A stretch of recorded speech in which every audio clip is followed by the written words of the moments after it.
Time. Let's check the matchups, and Parker, no surprise, there's forecast going to Chris Tarrant. Well, you'd expect that would happen, and there's another significant one on screen. Medhurst, big goal kicker, and the youngster Maxwell picks him up. But in the middle, you can't get away on this oval. You must get ball out of the middle. You must get a domination from your runners. Yeah, definitely. Woden back into the side. Looks like he's going to tag Matthew Carr. So with Clement going to Farmer, Jason Cloak goes to Pavlich. The Dockers will be going to the right. And we're underway at Subiaco with Sandilands back in the Dockers side, crashing into Fraser of Collingwood. Hazelby with the clearance towards Pavlich. Cloak the early spoil.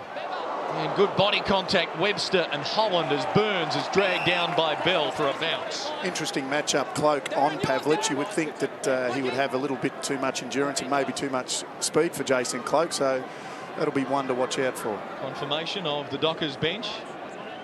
Smith and Johnson on screen. Now a crowded half-forward zone for the Dockers as Sandilands just stretched out, got it to Hazelby for Grover. Now for Matthew Carr. Goes long and direct to the hot spot. McFarlane starting forward. Jason Cloak should try and concede it behind. He's in trouble. Ball held in. Well, interesting to see there. Matthew Pavlich actually didn't lead. He called it in long. He put one hand up and wanted it into space, but the kick wasn't great. Sandilands wrestling with Fraser. Getting hand to it again, Sandilands. Bell now, was he pushed in the back? Yes. Well, Peter Bell starting where he left off last week. His last quarter was superb last week. He'd struggled for the first half, even though his side was doing pretty well. He was just getting enough of the ball, but just when the club looked as if it was going to forfeit the win to Melbourne, he produced a 14 possession odd last quarter and was significant in dragging them across the line for one of the most important victories in this club's short history. And now Peter Bell with the chance for the ideal start. The skipper strikes first for the Dockers.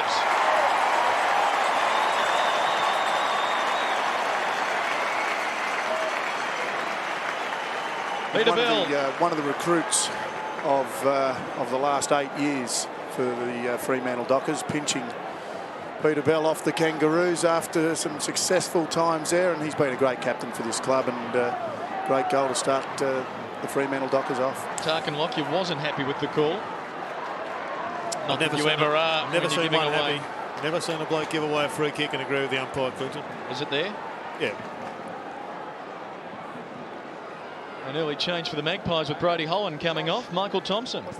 Clinton, Brodie Holland, big clash within the first 5 seconds of the game. He got up. It looks like an ankle. He was very proppy. Runner and out said, boys, I've got to come in and have it looked at. Sandilands and down for Carr, Hazelby, Black. Now Matthew Carr. Too easy there for the Dockers on the clearance. Pavlich wins one for in the back. Corin Rowe with that whistle, working with Dean Margetts and Darren Morris, the umpires. He looks a lot more dangerous when he leads like that rather than call the ball in long against Jason Cloak. Target was Medhurst. Maxwell the spoil. Burns now. Quick hands Lacuria. A man who knows this ground well, the former Eagle Morrison, kicking towards the outer wing. Hadrill back in the Dockers side for the first time since round one, forcing a boundary throw-in. Well, they really have thrown the challenge to Travis Cloak. He's gone to the key centre-half forward position. He looks like he's athletic enough, he's big enough. Clearly, he hasn't got much experience, and he's on a bloke who pushed through all Australian selection last year, and Robbie Hadrill. Great challenge for him and the future of the Pies. Sandilands has started very well. Josh Carr tumbles it to Webster. Now Black. Walker. Wide for Bell. Marks in front of Lockyer. Dockers with 14 disposals to Collingwood's 3 early. Bell to Medhurst. Thought about playing on for a moment, and the umpire has come in to set the mark. Well, we were mentioning just prior to the match that this bloke's such an athlete, but he's such a powerful athlete. And you look at his thighs, he has got legs like Lee Matthews. You're on the angle now. For someone who is not huge or tall of stature, he has just got the most powerful legs in footy at the moment. Back behind your mark. As you look into the Fremantle forward line, where the umpire stands is usually where the space is. So you'll see this kick probably go on some sort of angle towards the umpire, so players can jump, and it goes exactly there. Cool. Peter Bell marks. It was clinical, coach. What are you doing with us? Tell you what, he's going to be on target early tomorrow morning, I think, for the Blues. But that was a pretty good prediction. And Peter Bell and you must have had the same coach in your previous eras. What do you do, Jared, if you are forward coach and your club kicks 1 goal to half time? You blame the midfield, as always. Bell lining up for his second. He's got it.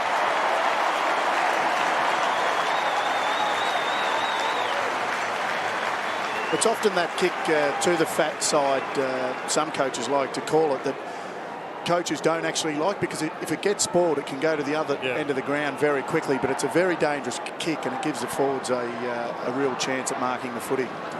Well, it's a dangerous start and a worrying sign for the Magpies. Peter Bell has got a tagger, and he's already gone forward and kicked 2 goals. So clearly they need to respond.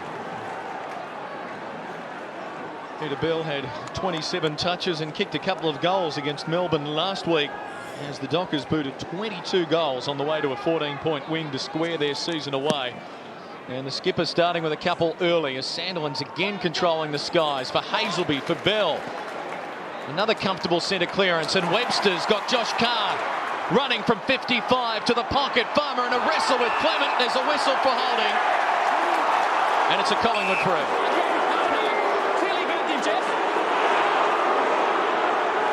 The task for the stand-in Magpie skipper James Clement today is Farmer, who last week in that 22 goals kicked 7 of them. Now Tarkin Lockyer, former local product of East Fremantle, kicks into the man on the mark, and I guess if you do stand 211 centimetres, if you put the arms in the air and you jump, you're a good chance to stop the footing. Another look at the contact. Aaron Sandilands giving off the impression that he is keen to secure his spot in this team. Has played just 3 of 6 matches so far. Here he is again, knocking it down for Hazelby. Delivery towards Medhurst, coming out, not quite. Maxwell, quick hands, Lockyer, met solidly by Farmer illegally. Free kick advantage play on. Woden gets it from Burns. Kicks towards the wings, Seagate sees it over for a boundary throw. If you were in the coach's box, Wayne, and you had Clement, who was such a dangerous player for Collingwood, picking up Jeff Farmer, if you were Chris Conley, would you consider telling Farmer to run away from the footy, to take one of their few experienced players away? I'm not too sure about that. I don't think it was a free kick before. I think the Wizards in good form. You'd back him for a start and see what happens after that. Hit out's running 6-0. Woden, is he getting it out? No prior opportunity.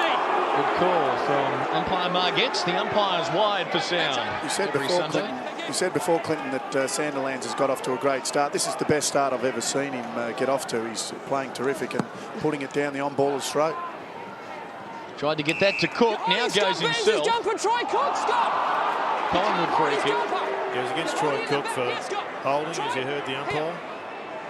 Troy Cook, of course, one of Fremantle's better players last week.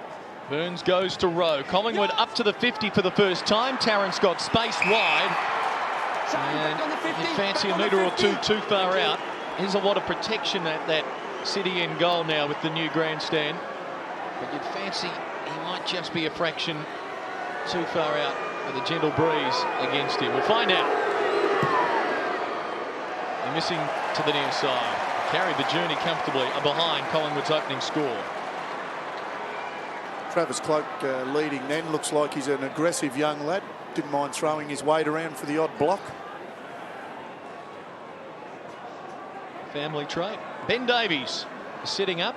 His AFL debut, the 19-year-old out of the rookie draft, up onto the list for Nathan Buckley, who told us on 3RW this weekend he's likely to return in about a month's time if all goes according to plan. So they thought, well, we'll trial Davies now while Buckley is on the injured list. Tarrant to Burns, to Morrison, back for Burns, closes to 70, Dockers, though, with plenty of numbers back and an easy one for Seagate, although the sun made it awkward, as did To Mark. Walker closing in fast. It will come back. Yeah, no advantage from the mark, which is a rule that a lot of supporters don't quite Tristan, understand. what mark here? The distinction between the free kick Just and wait the for mark. time, Andrew. Just come round 1 metre. Thank you. Mind you, Jared, if I took a mark and they paid the advantage, I'd be pretty disappointed. I think we all suffer from that. Seagate to Black. Now Pavlich. The change appears to have been made pretty quickly. We'll comment on the Pavlich. Though you wonder whether Jason Cloak, for the time being, has the foot speed to go with Farmer. Medhurst with the footy, going towards half forward. That didn't look friendly. And Luke McFarlane wins the free. I think one of the issues with that is you want James Clement out on that half back line if possible, so he can become a creative player, as against Jason Cloak, whose foot skills aren't anywhere near the same. Averages 17 possessions a game, Clement, and uses them well as Medhurst blazes away, and it comes back nicely for a goal. He was a little stroppy when he wasn't paid the mark. Not 15 was the call. Swung onto the right boot and sends it home for the Dockers' third. And that's those legs you were talking about, Jared, those tree trunk legs. I don't think he was really having a shot. He was under a bit of pressure, just let it go and carried the distance quite easily. He should be a downhill skier. His legs are massive and yet they're powerful. And he could be a weightlifter. We're lucky that he's a footballer because he's got so many skills. He's going to entertain us for a decade. Not a lot of snow in Perth. 3 goals, plays 1 behind. The Dockers have had the ideal start. Dean Marquez is getting into it with a bounce. Dockers free, Magpies encroach Thanks, Josh. on the middle. Square infringement. Give it back to him. This is Michael Johnson, just his 4th senior game. Play on. Also a pre-season draft selection. Feeding off Josh Carr, who's seen plenty of it early. Going towards the boundary line. At the back waiting down. This is Medhurst. And the pass out in front of Bell, pursuing him Rowe. Still Bell. The skipper. Narrow, lining up his third. And that's what I'm talking about, Paul Medhurst. I reckon last year you would have seen Paul Medhurst try and kick a freakish goal. This time he's thinking team, and trying to pluck the skipper. We'll keep an eye on his kick v handball ratio today, as always. Currently for the season, 70 kicks, 4 hand passes. But I think it's irrelevant now. Well, those kicks are passing it off. Yep, I think his mindset has changed, and Fremantle will be the winners, and so will he. They're playing like winners at the moment. The Dockers by 3 goals as Rowe. Well, not a good option. Bell lost it in the sun. Carousella for O'Brien. It was a throw. Early signs not good for the Magpies. No, but Peter Bell is lining up for the 3 votes pretty early in the piece, Wayne. You saw him before the match tuning in. He had the stereo blaring, didn't he? And he looked very fired up. He's got off to a great start. What would Belly be listening to on the iPod?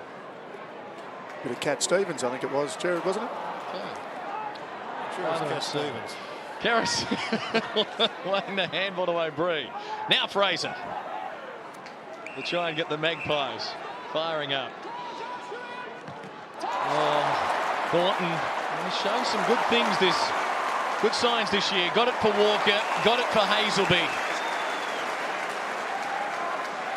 Opening 13 minutes, all Fremantle. Hazelby long to half forward. McFarlane got rid of Clement. Wakeland the crumbs for Jason Cloak. Now Reece Shaw. And the Magpies can look to run as Didak pushes to the outer wing. Shaw goes to him. Didak's got heaps of space. Marks and can go. Tarrant, the only man inside 50. Parker's his opponent. Tarrant, good lead. Didak, good pass. Well, it's the value of having a player like Reece Shaw who can explode off that full back line and deliver accurately. Didak had been on the ground for some 1 minute. He ran to the opposite side, picked up the ball. That's the line, Chris. You've got to have players who can deliver the ball, Wayne. It makes forward play just that much more easy. It does. It was a terrific lead by Tarrant, but nothing Shane Parker could do. He had the whole 50-metre line. There was no pressure on the kicker. Made 2 or 3 leads and got an easy lead, easy mark. And for Tarrant, another miss. 15 goals, 11 his return this season. Kicked 5 in the win against Carlton, 4 against the Kangaroos. with just 6 in the other 4 matches. Thornton charging out of defence. To the defensive side of the wing, Josh Carr had it spoiled by Lucuria. Just on the ground, running straight into the action. Mundy sets up Bell, sets up Pavlich. Wonderful transfer from the Dockers. Pavlich could kick this. Peter Bell is having a field day. Already, Bell and Hazelby with 14 possessions. You've got Collingwood players pointing, and that's a dangerous sign when midfielders are pointing for someone to pick up their man. And you can lose them at kick-ins, and that's a fair point. But it's happening a fair bit out there. 23 years of age, Matthew Pavlich in his 6th AFL season, and still so much to look out for the 2-time All-Australian. He's going to be behind. Jared, you're a selector. He'd have to be looking at 3-time All-Australian after his start to this year. Well, we know he's had one bad game, but I think the rest have been pretty well first class, and it's a good start. He's got the Dockers' 4th goal. Getting ugly early for the Magpies here on Fox Footy Sunday. Ugly's a fair word. It's just been hasn't been a hell of a lot of resistance to the flow of the footy from fullback to full forward a couple of times now. Has resulted in pretty easy shots at goal. I guess nothing's easy from outside the 50. That's a quality kick from a quality player, and as you said, Wayne, a man who has had in 7 rounds or 6 and a bit rounds, he's had one poor one with the rest of the Fremantle, but the rest have been top notch. 4-1 plays 2 behinds. The Dockers beating Collingwood just 4 times in club history from 13 previous meetings.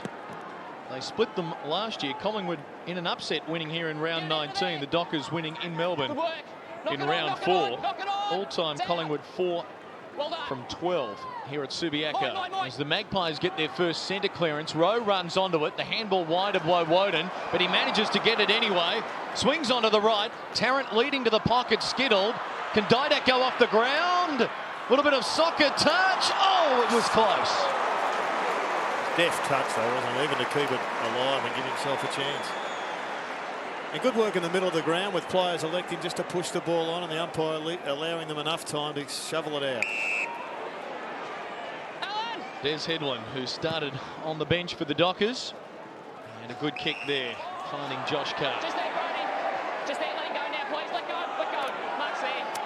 Thanks, mate. 2 hard-at-it characters there, Carr and Holland. Play on. Goes for Bell, given some latitude there. Rowe the man alongside for the time being. Bell coming up for his 8th kick. Ben Davies in his first game on Paul Hazelby in the middle, just running pretty solidly in his shadow. Bell goes wide. Seagate found space. Now Black. Target Medhurst. Can't take it. Clement's moved back onto Jeff Farmer, so they're throwing that round a little bit.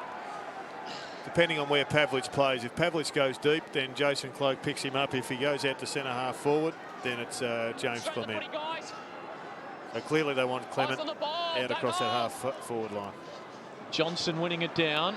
Collingwood defence under pressure again. Holland slips it out the back door, but Black is waiting. Headland, quick reaction. Walker, though, good tackle and rewarded.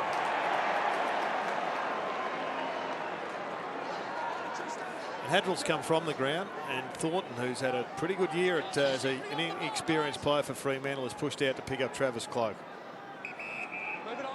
Walker wide to the outer wing. Tarrant on a very long lead, but Johnson floating in from the side. Nice mark. And goes quickly because he sees that Farmer is on. Saw Seagate coming. Seagate lining up for the 4th goal of his career.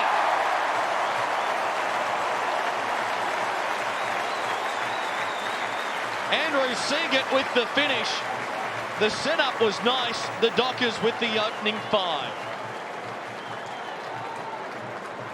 Ben Johnson started that play by floating across the pack and taking a very strong mark in front of Chris Tarrant. So good signs for him. And a nice running finish by Andrew Seagate. The margin already out to 28 points.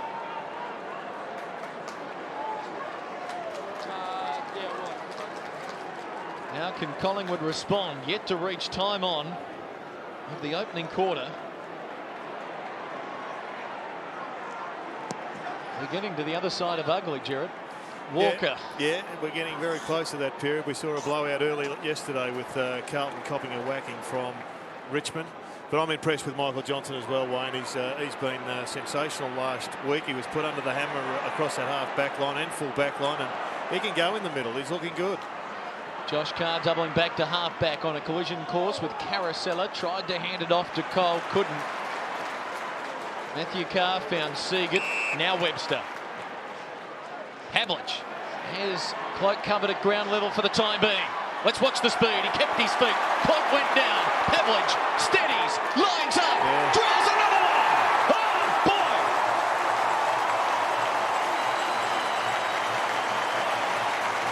We've ticked into time on, and the Dockers lead by 34 points. We said at the start of the game that Jason Cloak may be a little bit slow for Pavlich, and on that occasion he just knew he had far too much speed, put the handball out in front, picked it up, didn't even think about passing it, just kicked the goal. He's a brilliant kick on the run, is Matthew Pavlich, and he can play at half forward. I think he's even more dangerous when he's coming out of the goal square. That's the position I reckon you'd have him if you had other options everywhere. Dockers with 62 possessions to 31, 18 marks to 8, 8 hitouts to 2, 9 clearances to 3, 6 goals to none. Gotta get it out. Into his back now. And a free kick there for Josh Carr. Into his back when he's on the ground. Luke McFarlane kicked 4 goals in the opening term last week against Melbourne, really to set them alight. He's had 1 touch, and this bloke, well, he might get the 4 in the opening term this week. Is killing them, and I think it's the value of having the 2 there that upsets the defence. This enables them to crowd a particular one player. If you've got a couple there, it really does work.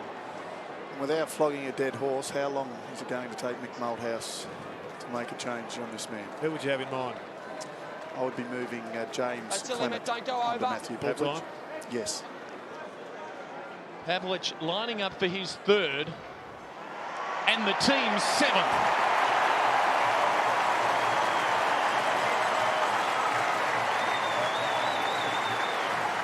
You mightn't get the drive off James Clement if he goes onto a Pavlich, but you're stopping one of their guns and their main avenues towards goal, and I think that's what you have to do now. We've got to stop the floodgates from opening. Yeah, right now drive is a secondary issue. It really is all about defence now for Collingwood. Defence, defensive mindsets. The midfield have got to start to just run with their players. Stop this flow.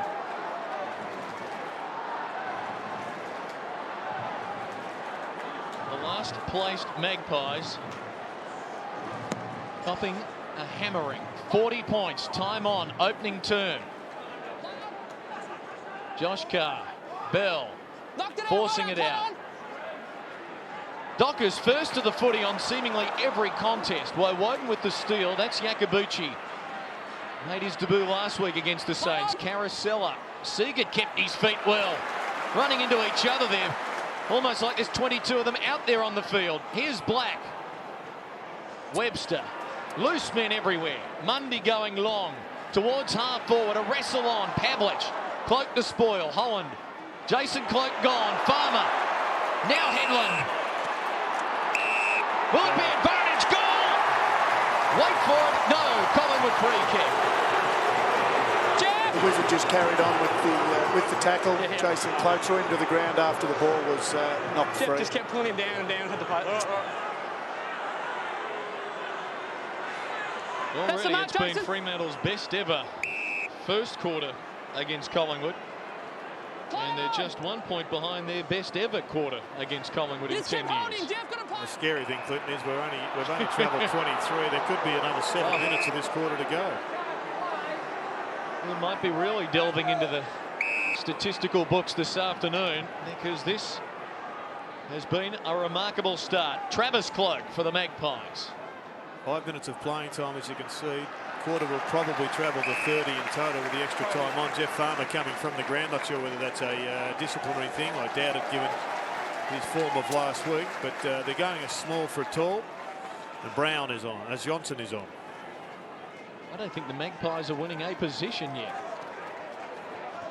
Morrison's handball stolen by Josh Carr. Now Hazelby, room to run, can keep going. Elects to kick it long, gives the forward a chance, one out. Pavlich against Wakeland now, recovers, swings onto the right. Missing to the near side. All clear. It's really hard to see where Collingwood are going to get back into this game. They've either got to shut the game down. What can you do, Jared? I really can't see them winning in any position. As Clinton said, it's going to be a long day at the office for the Magpies. Clement is kicked to Medhurst. Well, they've got a couple of talented players in their forward line in Carousella and Didak. I reckon it's all hands on deck. They're in their best half a dozen players. I'd have them on the ball, trying to win it and get forward. Medhurst going to Pavlich in a contest, but why not? He's plucking everything and passing beautifully as well. Headland acknowledges it as soon as the ball hits his chest. This should be number 8. What a pass. He's one of the best kicks in the game, is Matthew Pavlich. It travelled less than 10 feet from the ground. It probably covered 45 to 50 metres. That's it, Royce. And it was lace out. It's that angle kick that all forwards like, Jared. That's where the space is. Number 8 in the opening turn. I like that kick better, forwards.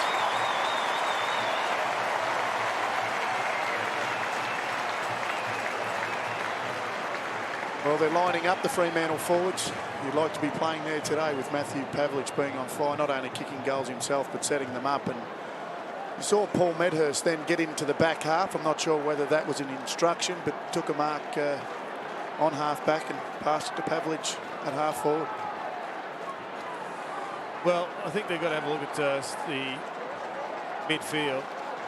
O'Brien, Holland, Davies. Dockers winning the clearances 11-4 in the middle as Shaw and Headland exchange pleasantries. Sandilands has to chase this one. Took it away from Holland. He's enjoying himself, the big man. O'Brien spins away from Smith. Gets it on to the first game of Ben Davies. First kick in league footy. Not one he'll recall fondly. Parker. Now Grover. Docker defence, flawless. Look at that. Johnson. Delivers to half forward. Webster, class. Peter Bell running from 50 to the pocket. Pavlich again, surely not this time. Well, one of their problems in the middle is that their second string midfield just is too inexperienced and nowhere near in the class of the second string of the Dockers. If you have a look down there, Wayne, and we'll get a photo of it shortly. You've got Lacuria getting his hammy rubbed. You've got Burns getting his hamstring rubbed. And they're two of their very best midfielders. Reece Shaw away. He loves this. Bit of open field. Runs his full measure. Delivers wide of the leading Cole. Opens the door for Mundy. And now Seagate going to a one-on-one. Headland and Clement. Headland quick on the recovery. Oh, that's brilliant stuff from Des Headland, but he runs it out eventually. And with those experienced guys on the bench, Jared, you really have to wonder where they're going to get their drive from. They're very inexperienced on the ball at the moment. One would think you would have to bring those guys back on unless they're injured. That's how the Saints looked at three-quarter time against the Cats at the Telstra Dome this weekend. And they got overrun. Jason Cloak, big wind-up. Not a great deal of contact. Yakabuchi with the clearance for O'Brien. Just electing to paddle it for Holland. Defers to Davies. Goes long to space. Tarrant's working hard to get there from the opposite direction. Mundy slides into it. Gets the hand pass out. Still there to be won. And I think most players happy for a bounce. From a possession perspective, Clinton, I think it's reflective of the match. Collingwood 46 possessions, Fremantle 8. Their second equal highest possession winner is Chris Tarrant with 3. Scott Burns has been on the bench for 5 minutes, has had 6. Telling. Yakabuchi out of the pack quickly. Medhurst playing the sweeper roll down back for Walker. Now for Cook. Still plenty of time for the Dockers to kick a ninth. The most they've ever kicked in a quarter in club history is 10. Cook to centre half forward. Webster big leap. Couldn't hang on. Holland away. Loose man is row. Awkward bounce. Knocks it back. Carousella. High ball, but they've got loose men back there, the Dockers. This time it's Hadrell. They're going to have loose men back because Collingwood are now pushing up players behind the ball, trying to ease the pain. But it means they're not going to be able to score. Peter Bell with a 10-possession opening term. This one chopped off by Davies for Yakabuchi. Now can O'Brien run onto it? Hadrell wins a free. And you have to feel for Chris Tarrant. He looks up, he sees a sea of players around him. He's getting very frustrated. He's trying his hardest, but there's absolutely nothing he can do. You're seeing a purple haze down there, isn't he? Wow. As Hadrell releases wide. Medhurst. Kicking to the wing. In front of Grover. KB like handball to his own advantage, but it rolls out of play. Not sure whether it's a tactical move from the coach's box or whether Medhurst has just got a licence to go down back when he feels the time's right. Well, he's just sitting back there at the present time. I think it's maybe just trying to unclutter their forward line. So many Collingwood players down there. Walker won it down. Walker sharked it. And it's the Docker Walker who found Johnson. Back for the great grandson of a Collingwood great in Coventry. Going long in the gun square. The mark taken. Des Headland should be able to kick the Dockers ninth and does. What a party. It equals Fremantle's best opening quarter to an AFL match in club history. And the only danger from here on in for Fremantle is whether they get complacent. If they get complacent, they'll start mucking around with the football. I can't see it happening, Jared, but that's the only danger because Collingwood aren't showing too much fight. No, I can't imagine he'd be complacent. 2 weeks ago, they were in crisis mode, this club. That's right. And they would be absolutely licking their chops here, Fremantle, just trying to run each other into form, trying to just capitalise on the confidence of last week. This is the club that had a major week of introspection, it seems, a couple of weeks ago. And since then, they have been outstanding. A 53-point advantage. Stunning. What about the big man, Sandlands? His tapping has been superb to Hazelby. Docker fans stand and cheer.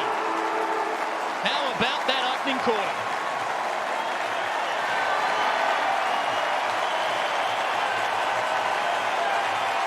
A standing ovation at Subiaco for what equals the best ever opening term in the history of this football club. And all the players running to Sandilands. There's been a lot of talk about his form and the fact that he's the tallest man in the league, but not getting his hand to it. He's certainly doing that today. Target Lockyer and Josh Fraser were the other two on the bench with Lacuria and Birds. They've just got to get their best side out there and try and get competitive, the Pies. Stay with us. We'll find out what happens after this. Nothing seems to work out right. I've lost the will and desire to put up a fight, put on a show, put on my face. Here at Subiaco, 9-2 plays 3 behinds. Didak matched up against Mundy there. Headland drawing Richard Cole's attention. Second quarter underway. Sandilands controlled the skies there in the opening term in very impressive fashion. Well, there is some concern for Collingwood because Scott Burns has come back to the bench. So we might get Michael just to check out whether or not there is an injury concern there long term. Sandilands with another hit out. Yakabuchi to gather for Collingwood to Davies. He drives the Magpies up towards Walker. Didak. Tightest of angles, but he's got a touch of the Dacos magic about him. Just not quite that time for Alan Didak. In the opening term, the Dockers with 97 possessions to Collingwood's 52, 30 marks to 9, 13 hitouts to 4. On it went. It was a statistical nightmare for the Magpies. And sometimes those statistics don't say a lot, but they went quite direct, so that's quite telling. And they can go direct again. Matthew Carr for Cook, for Hazelby, for James Walker. Towards the 50, 2-on-2 contest. Headland waiting down. Just gets away from him. The scary thing is that Luke McFarlane has only had the one possession. And he was the star last week for the first half at least. Jason Cloke's moved on to him now. And Shane Wakeland has gone on to Pavlich. Good luck. Well, if there's unlimited supply, it doesn't matter how good a backline you've got, you're going to get poleaxed. Sandilands got the hand to it. Lucuria goes without it. Headland the pressure, hails the cab. Bounce time? No. Jeff Farmer's 40 metres behind. He's on his own. He's in the middle. If Fremantle win this, Farmer will end up with a free kick. Boundary throw in the end result. You can see Farmer just grazing in the centre square. I think that's a good point you make, Jared. Look, we're quick to say Jason Cloke not quite quick enough to play on Pavlich, but when the ball's coming down as it is, any backman's going to be in trouble the way Fremantle are playing. It's all about midfield pressure collectively and how much ball you're winning there collectively. Well, Woden gave it to Yakabuchi and Tarrant wins the free against Parker. And that's very much the reverse. If you get the ball in and Chris Tarrant becomes a one-out player, you're going to draw dumb free kicks like that one from Shane Parker. Didac and Walker, Collingwood's only forwards. Plenty of space for them, therefore, to lead. Didac going wide, electing to keep it in. Collingwood working this well. Didac lays it off. Look, you should kick a goal. The Magpies cannot get there first. He's missed. Well, that was an unfortunate sign that Tarkin Lockyer just down on confidence. He actually kicked that on the almost like it was a torpedo or a mongrel trying to go around the corner. He had plenty of time just to straighten and deliver a nice easy drop punt. But it's easy from up here. But there'd be a lot of implied pressure down on the ground. Sandilands can't quite hang on. Did enough to tap it to Bell. Boundary throwing as the Dockers making a change with Grover coming on. Seager takes a break. Let's find out more on Scott Burns. Michael. Clinton, I just went and asked the Collingwood doctor what was wrong with Scott, and he shook his head and said nothing. And I said, come on, guys, what's going on? And he just shook his head and said nothing. And so I looked at Scott, and he looked at me, and we said nothing. So either there's nothing wrong with him, or they're not telling me. But the communication level not good at the moment. But the doctor actually looked quite bemused when I asked him. So perhaps he's okay. I'll certainly find out at halftime. Thanks, Michael. He remains Collingwood's leading ball winner, and he spent half the match on the bench. Well, I guess the second quarter will tell. Either Sergeant Schultz is working on their medical team, or he's just not on the ground. Grover for Webster, just waxing it here. Cook under some pressure now. Good work, Rowe. And in the end, the Dockers will clear. Mundy for Josh Carr. Didac got him from the blind side. Parker backed himself. Keep seeing the defenders take them on. Cook going long to half forward. Medhurst got rid of Maxwell. Finds a little opening to steady, centre it for Headland. Great stuff, Paul Medhurst. And now Headland can be the recipient of another good setup and kick his third goal. Well, the transformation is almost complete for Paul Medhurst. He gets the ball now, and he's just like a bloke who crosses it in a game of soccer. He's always looking for that person in the middle of the ground, and you'd just love to have him in that side under these conditions. Game number 99 for Des Headland, proving to be a good one. He kicks his third. The Dockers get the first 10.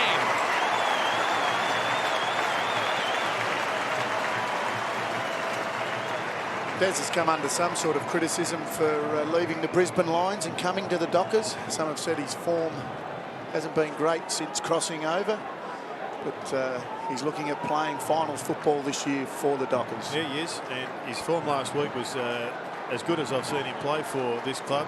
But once again, you saw the power coming from Medhurst to get rid of his opponent. Just a shrug of the thighs.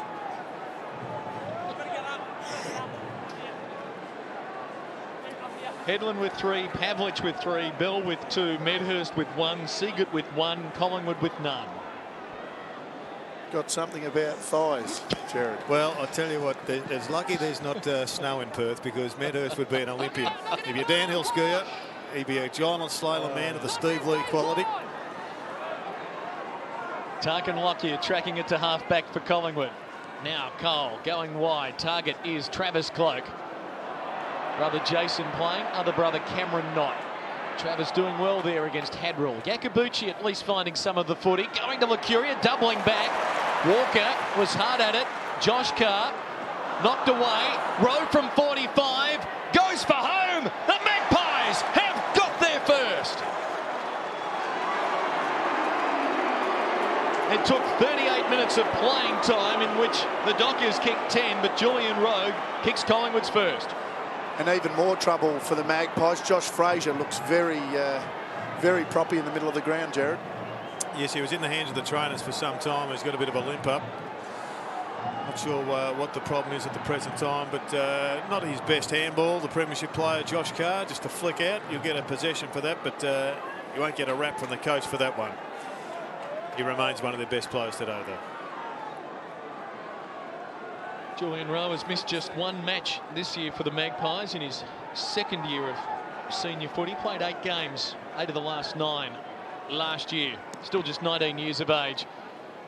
Well, it will provide some lift for the Magpies supporters here at Subiaco, but there's still an awful long way to come back. Let's go back down to Michael Thompson.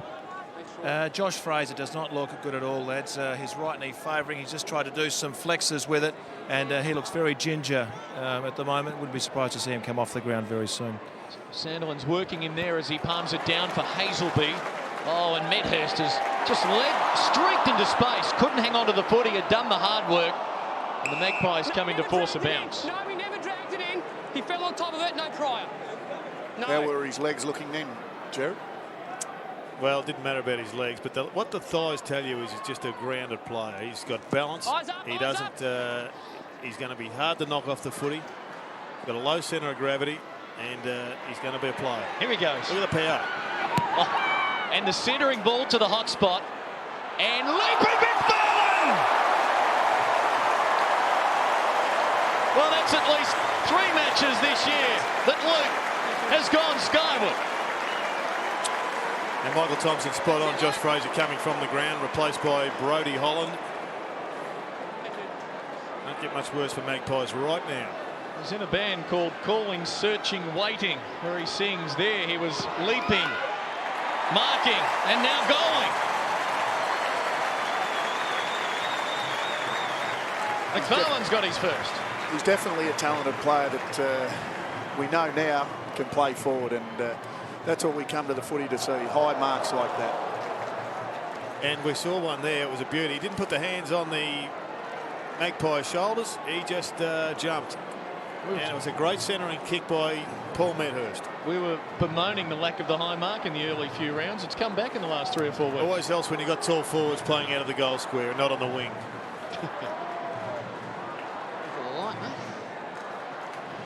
The forwards delivering for the Dockers. It's all pain for the Magpies. And Josh Fraser, Straight the footy, guys. playing just his second game for the year, had knee surgery in the pre-season, came back against the Saints last week, and that has been part of Collingwood's problems this year with Richards and Buckley, Rocket, Fraser, the delayed start, Dynack for a while. A scramble here from the centre bounce. Morrison getting it for Cole and now Shaw. As well, Woden short, but carries it himself and has to keep going. 4 bounces. Reece Shaw now drops it off short. Tarrant's pickup was good. Yakabuchi for Lockyer. Didn't want to kick it initially. On the left, goes for home and kicks it.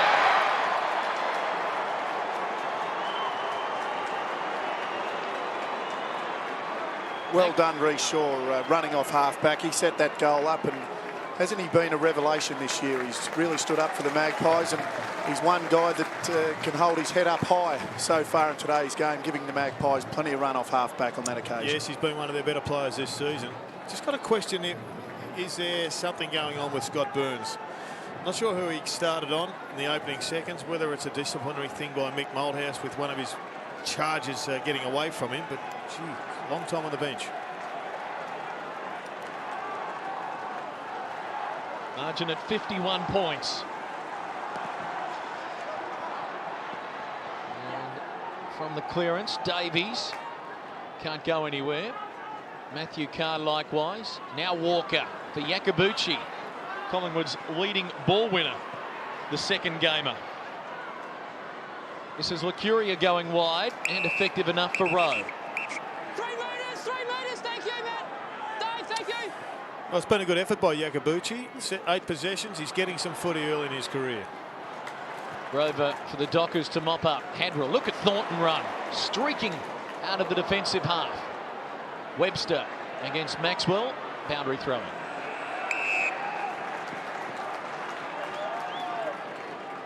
Well, there's Josh Fraser. Just have a look at his position there behind the umpire at the last centre bounce he took in. If that in fact is a bounce that comes back a little bit, he's got nowhere to go. He's going to get blocked by the umpire and run into the umpire. It's a strange starting position. There's the bell indicating that the skipper's got it. Pavlich in a real wrestle with Wakelin. Farmer drives it in front of Josh Carr, closing fast Morrison. Play on the call, boundary throwing.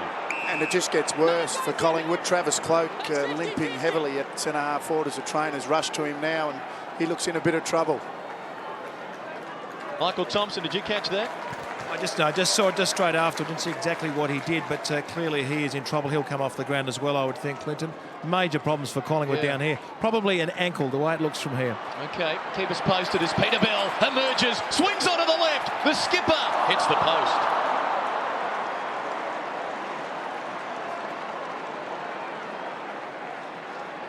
11-3 plays 2-5. Cloak going to try and run it out. At great personal expense, it would appear, as Clement hits Maxwell. Well, the good news is it does appear as if Josh Fraser is okay, and he looks as if he's getting up, having a bit of a jog, ready to go. Big question is Burns, Jared. If he's fit, why they would have him on the bench is beyond me. And also O'Brien sitting there as well. A lot of experience just sitting on the bench at the moment.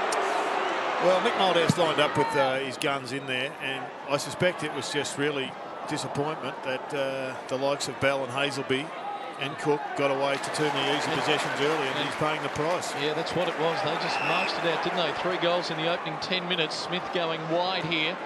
Josh Carr with the footy. Shorts it to the hard lead of Pavlich. Gee, lapse in concentration perhaps, although the sun is awkward when leading out from the city end. Farmer towards Johnson. Pavlich calling for it, missed him, boundary throwing. Carr with 15 touches, Bell 14, Hazelby 13, Pavlich 10. All have more than Yakabuchi, who's Collingwood's chief ball winner with 8. O'Brien on the bench with Scott Burns. Still another throw in.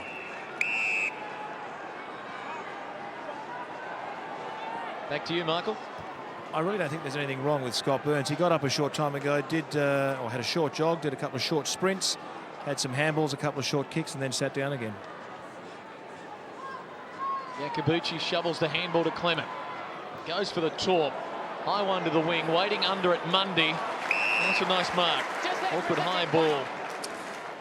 The second gamer out of Seymour in Victoria. A bit of anxious moment for the crowd as Matthew Carr delivers to half forward and finds his brother.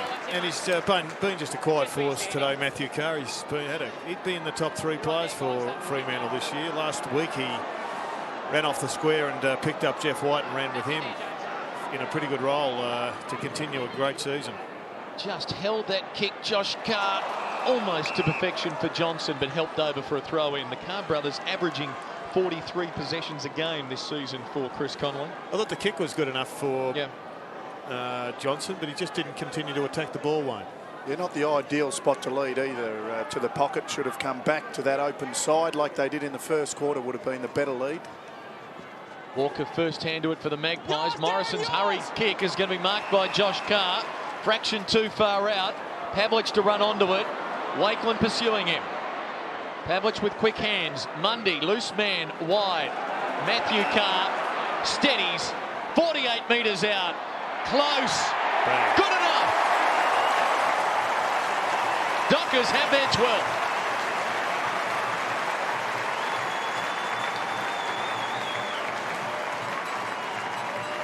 Well, Wayne, we have all been there as players in matches like this, and in the end you've just got to say this isn't up to scratch by Collingwood. You can't be getting beaten by this much and everybody be fair dinkum. And there's a few players, a few senior players for Collingwood, I reckon, who are They're going to have their immediate futures questioned after this one.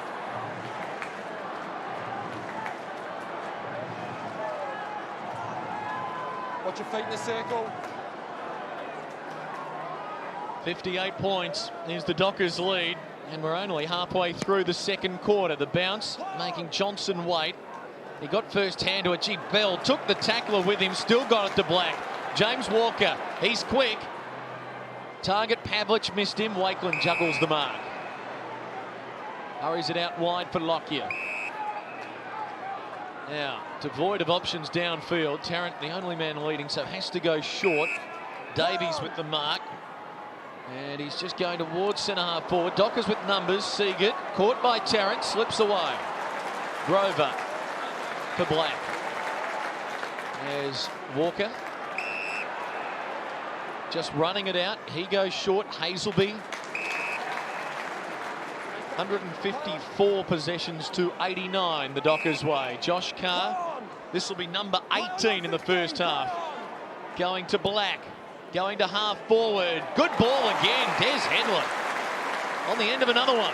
Jeff Farmer, the wizard away. Clyde. Oh, they're unselfish now, aren't they? And McFarlane's going to line up his second. This side's been reborn. I'm not sure whether the senior players got together and really addressed the way that they were playing and teaming together, but it just looks as if their every action is based on team first. Whereas I think some of the games earlier in the year, there was more of a an attitude where, in the forward line in particular, the player put himself first. It's a much better Fremantle team right now. Farman hooks that kick for a behind. This is where Mick Malthouse will find out a lot about not only individuals but his team, and I'm sure he's got a couple of experienced guys on the bench just to find out what these guys are really made of, and we will find out a lot whether this side has got any fight in them if they can at least hold Fremantle to where they are at the moment, because this is going to be an absolute whitewash if they don't. Morrison shorts it. Davies already. Yeah. Well, it is, but it's the same scenario as we saw yesterday at the MCG with Carlton, and at least Carlton lifted. They showed an enormous amount of desperation. That's out on the floor. It's not going to be paid. But Tark and Lockyer a little bit lucky there, but fellows like Lockyer and Caracella, they've just got to find some football. They've got to, I guess, lead with an increased level of desperation, because at the moment too many look like it's an accepted result already. Magpies yet to take a contested mark today as well. Free kick Fremantle, will be advantage play on. No, going to come back. They stop. Josh Carr will take it. This will be possession number 19. That's more than about 8 to 10 Magpies combined. Walker going for McFarlane. Cloak read that well. Well played. Got to find a spark from somewhere, Collingwood, and that's the great challenge. And it's an opportunity for a number of players. They can build a name for themselves within their club as the bloke who led a bit of a revival here today, because this is going to be a smashing. A few people will survive. Parker got good shepherd from Mundy. Matthew Carr for Grover. Backing himself to get away from Didak. Going to James Walker, who's seeing plenty of it this quarter. He's away on the wing. Loose men streaming forward. Goes to Black. He'll use Josh Carr. He'll go wide. Pavlich. Well, it's very easy to do things when things are going well. It's not so easy when things aren't going so well. So you definitely find out a lot about individuals and also the team. And that's what we'll find out in the coming couple of quarters. Well, the way Matthew Pavlich is hitting the ball, you'd reckon he's going to kick this. It's not an easy shot from here, but he has just been punching them truly, punching them pretty cleanly, and that is another one. He's got 4 goals.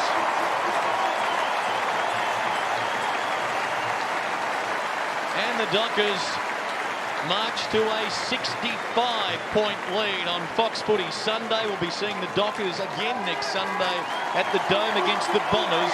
Another look at the setup. The applause in the background as Hazelby, Pavlich and Medhurst are all rotated. You'd have to say after this game, Matthew Pavlich will go into Brownlow medal favouritism. He's going to be right up there. Get on early. Well, it's been declared, according to Wayne Carey, that man is the new Brownlow medal favourite. Bookmakers everywhere adjusting odds as we speak. Wayne has been rarely wrong this year in his new career in the media. Thanks, Clinton. Lockyer. Surely the time has come. We've got to get Scott Burns back on. If a point was being made, it's been well and truly done. Caracella, O'Brien, now Locuria. From the wing, Burns getting up, Jared. Long ball, one-on-one, Fraser bounces over his head. That ball hasn't been touched yet. Thornton, well, he's thinking about it. Happy to concede. Well, he was standing up on the boundary line, Scotty Burns, I think pleading with the coach to get him back out on there. And let's hope Scott Burns can find some footy early, or find a bloke and drive him into the ground, or just do something that gets him involved in the match. Seagate. Burns replacing Yakabuchi. Des Headland. Marking strongly today with 5 grabs.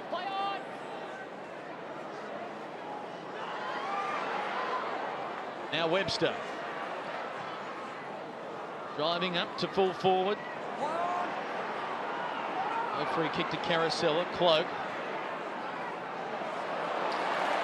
Dockers are everywhere. Seagate going forward. McFarlane marks at 45.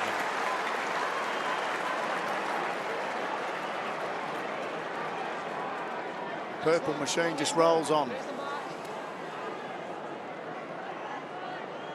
And now McFarlane has had a sighter from here. Can now think about his second. Already this is Fremantle's best first half of football against anyone in club history. They joined the AFL in 1995. McFarlane is kicking their 14th goal.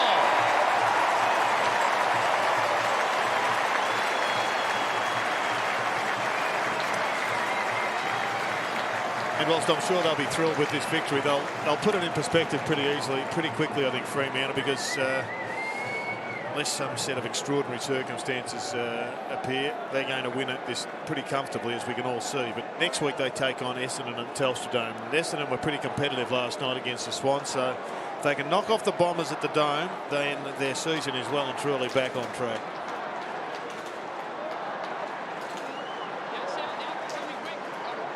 Again, big number goal kicking wise for the Dockers. 4 to Pavlich, 3 to Headland, 2 each to McFarlane and Bell. Okay, we're locked down now. Collingwood's goals to Rowe and Lockyer. It has been one sorry afternoon for the Magpies already. Sandilands again getting first hand to it. Davies in the front 4 for the Magpies. For O'Brien, inside the 50, Fraser can't control it. Mundy for Grover. The Black. Look at the runabout Fremantle. Thornton wants it. Runs into trouble. Smith paddles it wide. Davies the first gamer.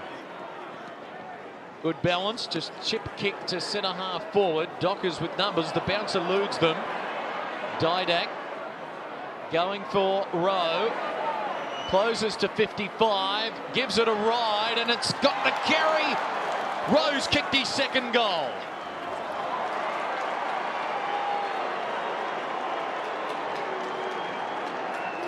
Just with the carry, Julian Rowe, the 19-year-old on the run, and has shown some good touches this season and sized his options up and then got some good shepherding down by Paul Wacuria.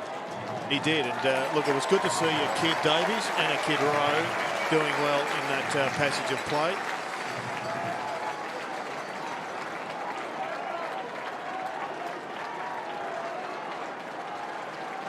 .353 remaining before half-time. Wayne, you were regarded as one of the great captains of the game. What would you be talking to? How would you be approaching this at half-time as a skipper?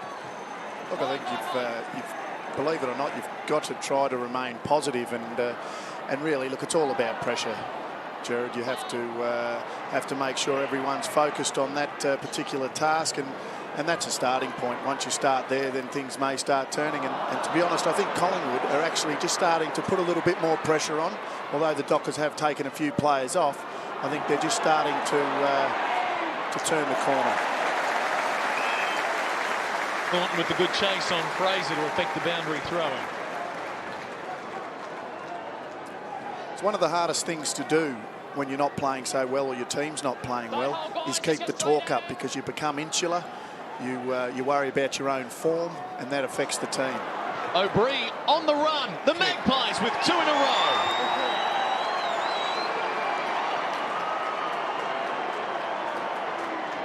Well, they need a few energisers. They need a few sparks from somewhere, and it's that sort of stuff.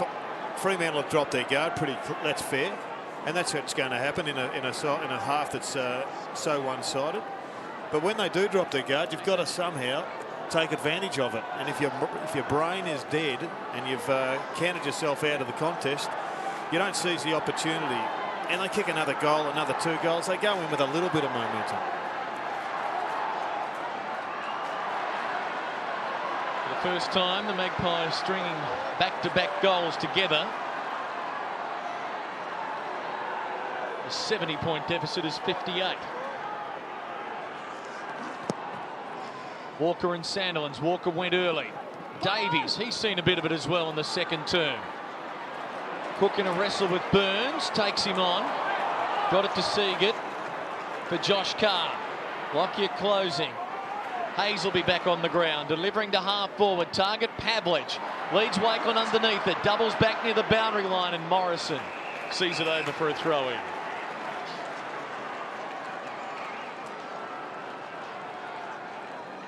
All of the numbers going Fremantle's way this afternoon as they look to improve their win-loss record on the season to 4-3. And it's shaping up as being another high-scoring afternoon for them. Walker with the clearance, but Mundy is in front of Rowe. Been impressive, Mundy. Seen him a couple of times now in his initiation to AFL footy. Looks like he's a player that he's going to have a big future. Good size, can go play, probably finish up playing in a key position somewhere. Big enough to be a tall midfielder as well. O'Brien hemmed it in the back pocket for Morrison. Has to be quick. Stolen by Pavlich. Steps it to Headland. Desi's going to get another one. That makes 4.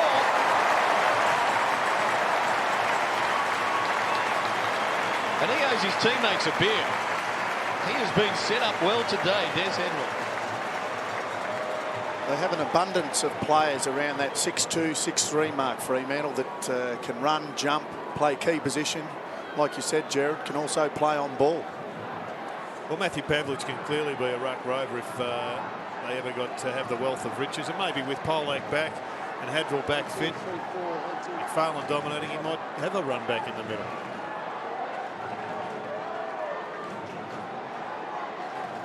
Dockers could well be on their way to their highest ever AFL score today. Already, they're only 3 goals adrift of their best ever score against Collingwood. Wide bounce there. Davies sharks it.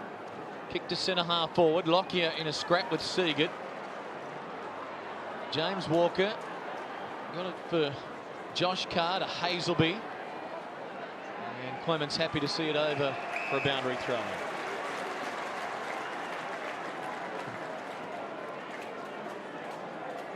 Lull for the 36,000 strong Purple Army at Subiaco. He might be shell-shocked as well. Could not have expected this coming to the match as Lucuria kicks to a one-on-one. Rowe and Mundy. Mundy hands down that time. Carr delivering to centre half forward. Bit of creative play from Jason Cloak, but it might end up the Dockers' way as Webster feeds James Walker. Now for Headland. Back to the running Walker. Goes short. Pavlich was at 15, yes. Pavlich has kicked 4 and can think about a fit.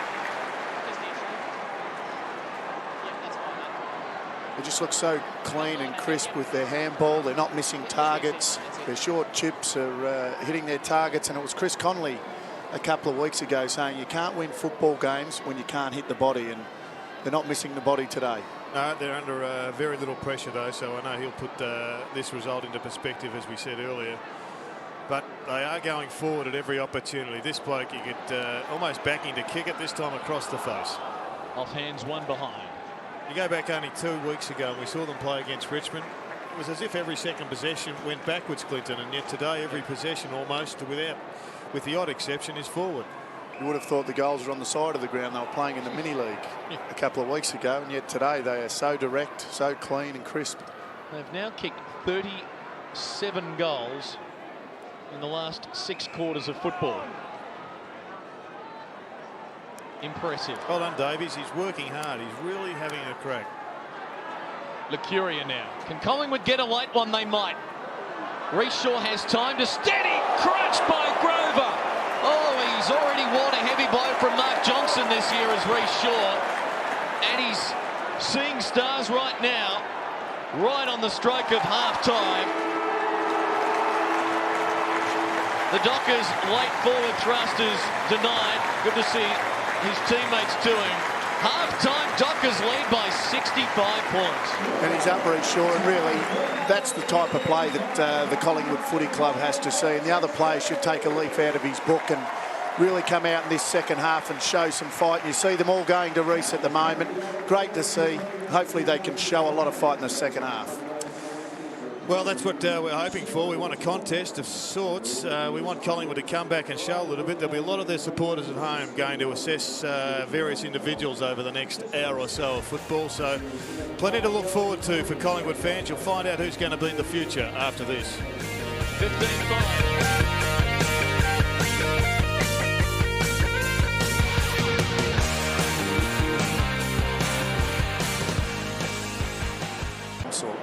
Forlorn look on the face of Shane Woden as Tomo told us, back and hip concerns. Dockers to the right, Collingwood to the left. Start of the second half. The Dockers in the first half, 44 more kicks, 35 more handballs, 15 more hit-outs, 32 more marks, 15 more entries inside 50. And most significantly, 11 more goals. Reece Shaw back after that heavy knock from Grover. Lucuria. Lockyer. Some willingness perhaps early as Cole goes forward. Davies has had a good first game. Lucuria goes inside the 50. Charging out was Burns. Parker did well to deflect it away and now goes for Hazelby. Slips through his hands. Didak under pressure from Thornton. Davies charging through, brought down. Hazelby wraps him up for a bounce. And already you can see a real intensity in Collingwood at the start of this quarter, which is a good sign. Well, I think that's all Collingwood people would like, and I think everybody, even the Docker supporters, would like to see them putting up a better show so they can judge their own players more accurately. And I want you to have a look, if you can, at Aaron Sandlands over the next hour. He's a big beanpole, we know. I reckon he's actually struggling more than most to come to grips with this restricted circle. I don't think it suits the beanpole type like him. He's such a huge man. I don't think he can get a leap of any sorts, but he's got to, I think, work a bit harder between points. Working hard there to get to the fall of the ball was Headland. He marks it, goes to Hadrow and Parker, Pavlich rather, at full stretch. Also marked, goes to Farmer, and the Wiz has got it. He is yet to join the goal-kicking party. Has kicked 6 in his last 4 games total against Collingwood, and yet to get one today, as you see Pavlich at full stretch. Nice hands. Great hands. That's one of the toughest marks in footy to take, down there below, around your shins. You're running flat out. Very few players can run flat out in that bend over position. Accuracy the question for Farmer. The answer, close. Another poster for the Dockers. 11 straight kicks, the difference. It's Collingwood's third in command, but skipper today, James Clement, in the absence of Buckley and Rocker. Going long. Headland out-jostles Davies and takes his 9th mark. Just worried about the body there, Davies, rather than the football. Josh Carr sends it towards Webster. He juggles the mark and can now line up for his 4th career goal. Well, they didn't work it all that well there, Collingwood. They had a couple of players. Jason Cloak was in behind that initial kick out, and yet it just rebounded so quickly that Webster just pops up, almost uncontested. So got a bit Nice of little forward, John Richard. use of the body, and he gets himself another pretty good shot at goal. Just his 13th senior game. The 22-year-old has been on the Docker list a while, but knee injuries the last couple of years has hampered him, but he's injury-free now and kicking his first goal. And the Dockers get the first of the second half and extend the lead beyond 70 points. Moves a little bit like Des Headland. He does. He looks very much like Des Headland. The fact that he wears number 1 and Des wears the 11, it's hard to pick sometimes, but he moves very similar. And his reputation is pretty big over here, not so much in what he has done, but what they think he is capable of doing. Without the reconstructions to his knee, I think he'd be further advanced than he is. Start today, though. Okay, Tristan, Aaron up. Dockers lead 12 goals. Sandilands right at the edge of the circle. Puts his right foot just inside the line. Well, that bounce not an accurate indication he'll win a free kick. Been watching him, Jared, and he just got a free kick. Yeah, keep a close eye on him. And whilst you're at it, Tristan Walker, he looked as if he was so concerned about jumping into the big bloke, he really just lost his way there. Nice insightful analysis, way. Yes, he is a big man, and really for a man of his size, a lot of people said he has to do more. I think today he got off to a very good start and really set the Fremantle Dockers up in that first quarter with his fantastic taps to the on-ballers. Great tackling, rewarded. No advantage. Will come back for a shot at goal for Des Headland, a chance for his 5th. Access there. That's it. And the umpire pretty happy with that decision, giving himself a tap on the backside. Morris there could. Gone for the Yeah, number 1. He should be in the centre corridor Yep, that's now, fine. getting some sun. Just right in front, Headland Des. with the Yep, that's tackle okay. on Davies. And Mark's just there, okay? Yep, just where that divot is. There's Headland. As I mentioned earlier, game number 99, his 100th at the Dome next Sunday against the Bombers. He hooks that kick for a behind downstairs to Michael Thompson.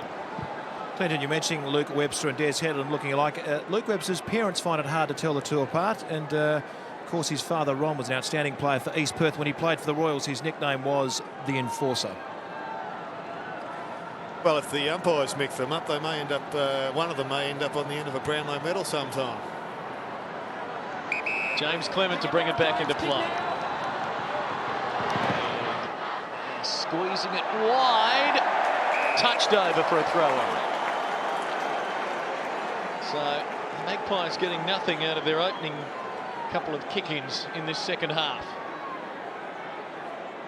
73 points the margin early in the third quarter. We were not expecting this.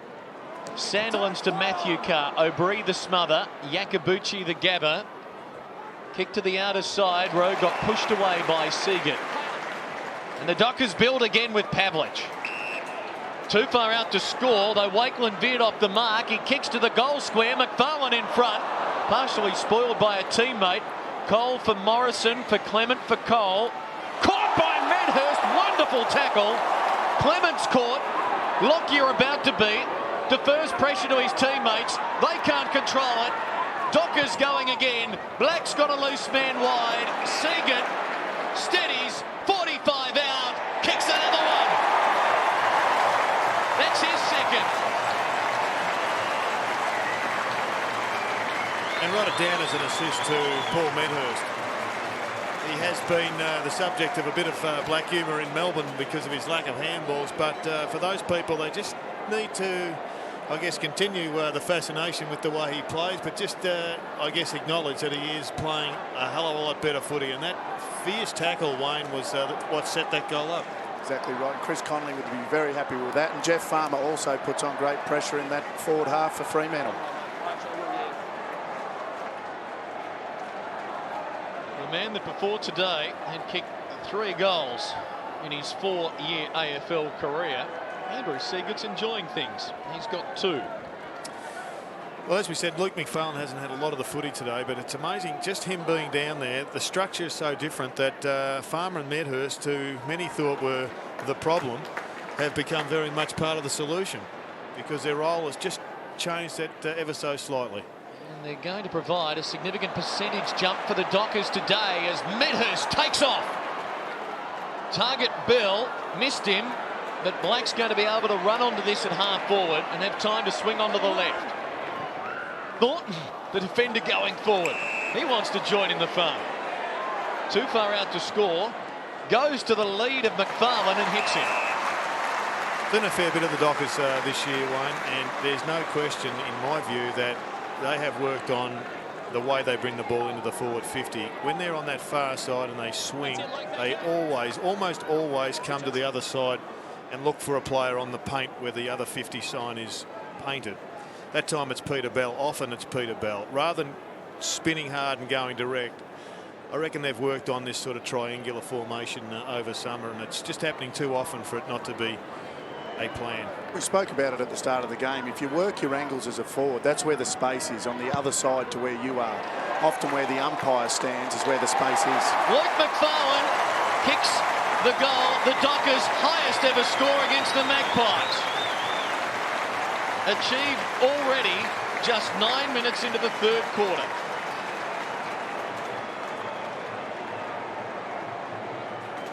The lead out to 85 points. Wonderful kick from McFarlane, who is showing us things up forward this year, and he's excited. Why wouldn't he be? And Josh Fraser didn't take long to get benched. He's off the ground, and clearly he's got a problem.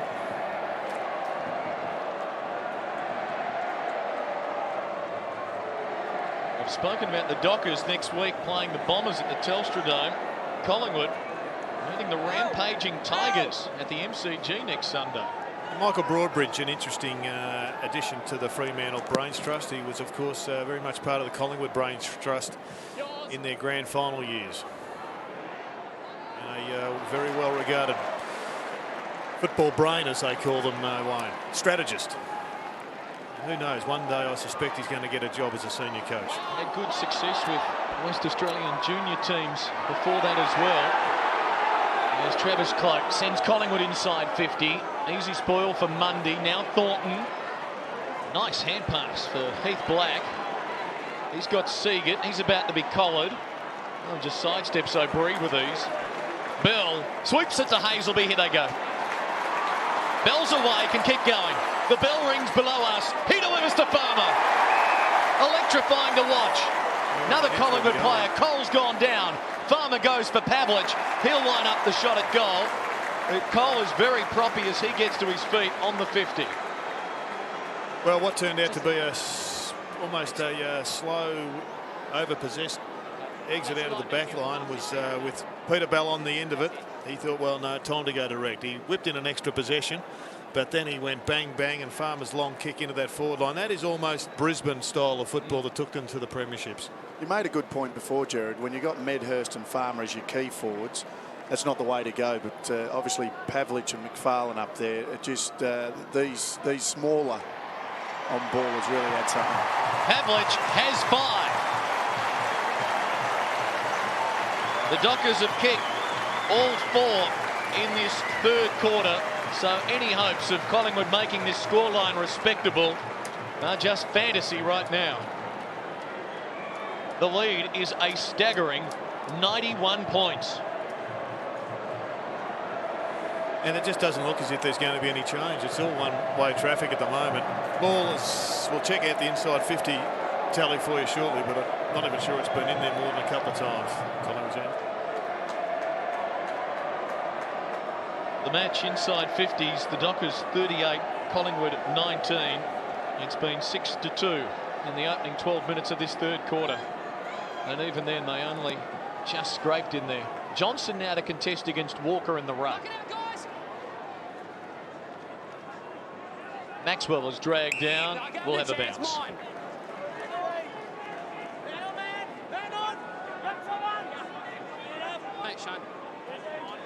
Collingwood with the last half dozen clangers. Eyes up, eyes up. Those who've just tuned in. Now you're holding Tristan's arm. Advantage, Collingwood. O'Brien is away. Delivering out wide. Seagate getting in front of Chris Tarrant.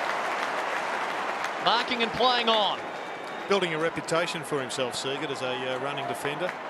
This has been quite an afternoon for him already with 17 possessions. This man now with 18 as Bell goes to half forward. Well, Medhurst, their confidence growing. He wants to make the highlights reel. Clement goes wide for Rowe. 2 metres, Josh, thank you. Well, as much as he's become the consummate team man, you don't want to rob that out of his game, Wayne. His hero as a kid was Tony Modra. The touch of Mod's about that leap as Rowe goes to half forward. Grover knocking it down. Here's Seagate again. Now Parker to centre half back. Matthew Carr not paid the mark. Drops it. Has time to recover. Shanks the kick. Might come off anyway. Black emerges. Oh, with disdain for his opposition. Grover for Matthew Carr. Likewise as he gets by Walker. Goes to full forward. At the back, Jason Cloak goes to ground. Play on the call. Too far out the conceder behind. Dockers are going to get a goal. No! Farmers hooked the kick. Oh, that was gift wrap. Jeffrey yet to join the fun up forward. They've had 8 goal kickers. He is not one of them. Now, what structure, if any, do Collingwood have from this kick-in? They used a huddle, but the zone was employed by the Dockers, which negates the use of the huddle largely. Thornton will try and spoil. Allmark, play on the call. Josh Carr for Pavlich, too far out. McFarlane's going to go for the ride. Farmer waiting down. Will he snap it himself? You better believe it. You mentioned Tristan Walker before, Jared. He's the big guy on the ground then, and he wasn't the long option. He decided to go for the short kick. That's not his role. He's got to be the long option from the kick in, and he purely didn't want to work to get there. And he's a guy that really has to take the next step for Collingwood. He's been around for a little while. We've seen glimpses of good form. He's gone forward, taken marks, done jobs down back. It's really time for him to stand up. Paul Medhurst, always fun to watch. Brings people to the footy, Jared. He does. He's going to do it for the next decade, hopefully for Fremantle. And a little bit more instruction from Tony Modra. He'll stick those eventually. Free kick Fremantle, advantage play on. Hazelby to Josh Carr. Well, in fact, no, in the back going Coles one. It's been interesting watching Fremantle, though. Even now, when they've got the game completely won and wrapped up, that if in doubt, they're still not trying to pinpoint passes going inside the 50. If it's not absolutely there, they're going long to the goal square. And the phrase pinpoint and passes has not been used in connection with Collingwood yet today. Rowe proving the point. The bounce awkward for Tarrant. Collingwood with numbers here and a chance. Tarrant tried to knock it to Didac. Parker did well, looking for the boundary line. Lockyer keeps it in for the time being, now a throw-in. And once again, another contest that Collingwood have had extra numbers there and just have failed to win the footy. Hazelby rested, Cook on, 18 touches. For the man who was runner-up in the best and fairest for Fremantle last year, Paul Hazelby. Another prolific game entered today, averaging 19 possessions a game for the year. Peter Bell. He was averaging 22 coming in. He'll exceed that as he kicks to the wing. It's got to be a free kick. Pavlich being mauled. Maxwell emerges for Collingwood. Has room to run to. Licuria kicking towards the lead of Tarrant. Mopping up Mundy. Now Cook. He's got Matthew Carr on and he's got the outer wing to himself. Write Mundy's name down. He looks a player. Webster at centre half forward on the end of it. Black leading to space on the end of the next one. It was clinical there, and now Black will line up to give Fremantle a 98-point lead. Got it, Adam. He's going back 4 metres, Heath. Heath Black back in a Fremantle jumper. Josh Carr getting applause running from the ground. He's a major recruit for this club. And today he has delivered in bucket loads. Heath Black giving it a ride and then some. There's number 20. That was an impressive kick. Josh Carr come off, Dylan Smith come on, a young guy that actually got drafted to the Kangaroos originally. He was a low draft pick. They were big raps on him at the Kangaroos. Didn't work out. Drafted back to Fremantle, and good to see him getting a game in this side.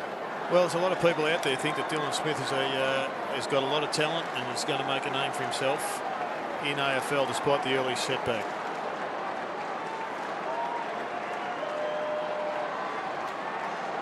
Heath Black, the Dockers' 9th goal kicker. Short of time on in the third quarter, the Dockers' lead is 98. Walker first hand to it. Cook, well, he's taken them on here. Now he gets the handball out. Yakabuchi high to centre half forward. Grover eyes for the football, couldn't hang on. Good recovery. Segan under some pressure. Now the former number 6 draft pick, Dylan Smith. Shaw desperate, well done. Forced the contest, Travis Cloak. Boot the ball quickly towards half forward. Carosella runs onto it. Tarrant leading to the pocket. Lockyer as well, got it. Just looks down on confidence at the moment, Tarkin Lockyer. He's a player of great talent, as we know, and he's had some problems with injuries over his career. I think everybody admires the way he's gone about his recovery and back to footy, but things didn't work out well for him at the start of the match. Just needs to finish the game off with a few clean possessions to give him something to take into training this week to build up for a better performance next week. As Lucuria comes off and young Davies comes on.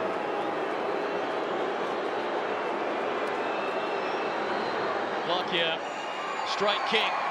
He's got his second. The Magpies have got their 5th.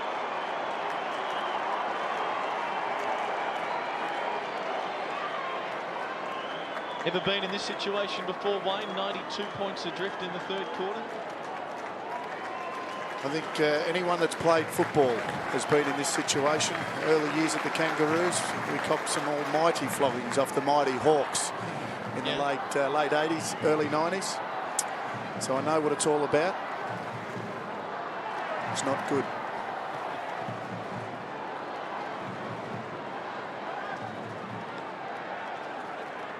Seven minutes remaining, third quarter. Matthew Carr having a break. Already with 15 possessions to his name. Johnson and Walker. Johnson favoured by the bounce, found Collingwood's Lockyer. Now Shaw.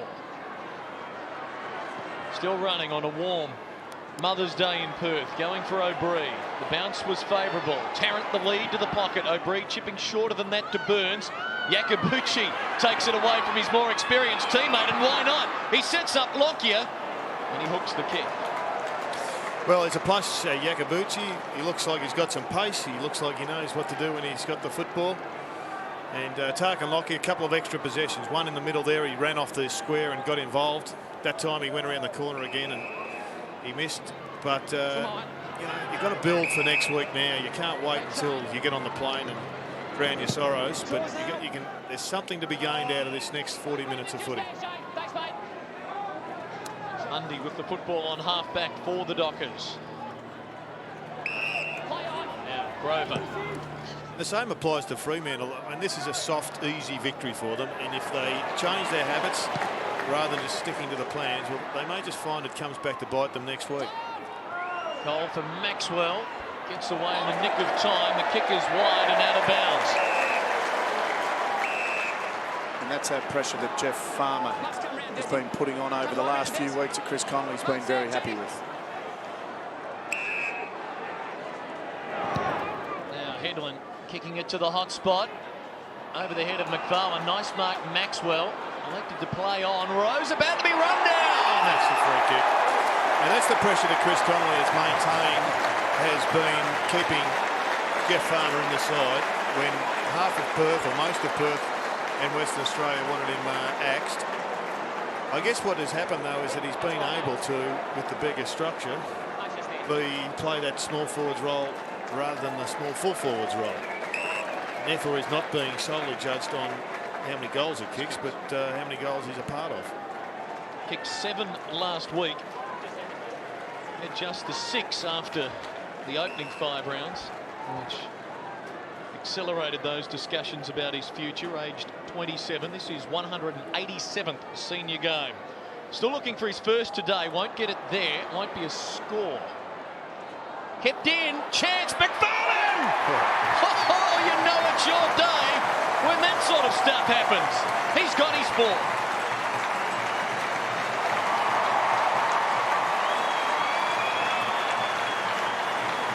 Now we're trying to get positives for the Collingwood Football Club, but one would say, and Mick Malthouse would say, that that's unacceptable for McFarlane to get through there and kick a goal. That either had to go out of bounds or punch through for a behind from that point. And Jeffrey has just alerted our statistician that's another assist for him.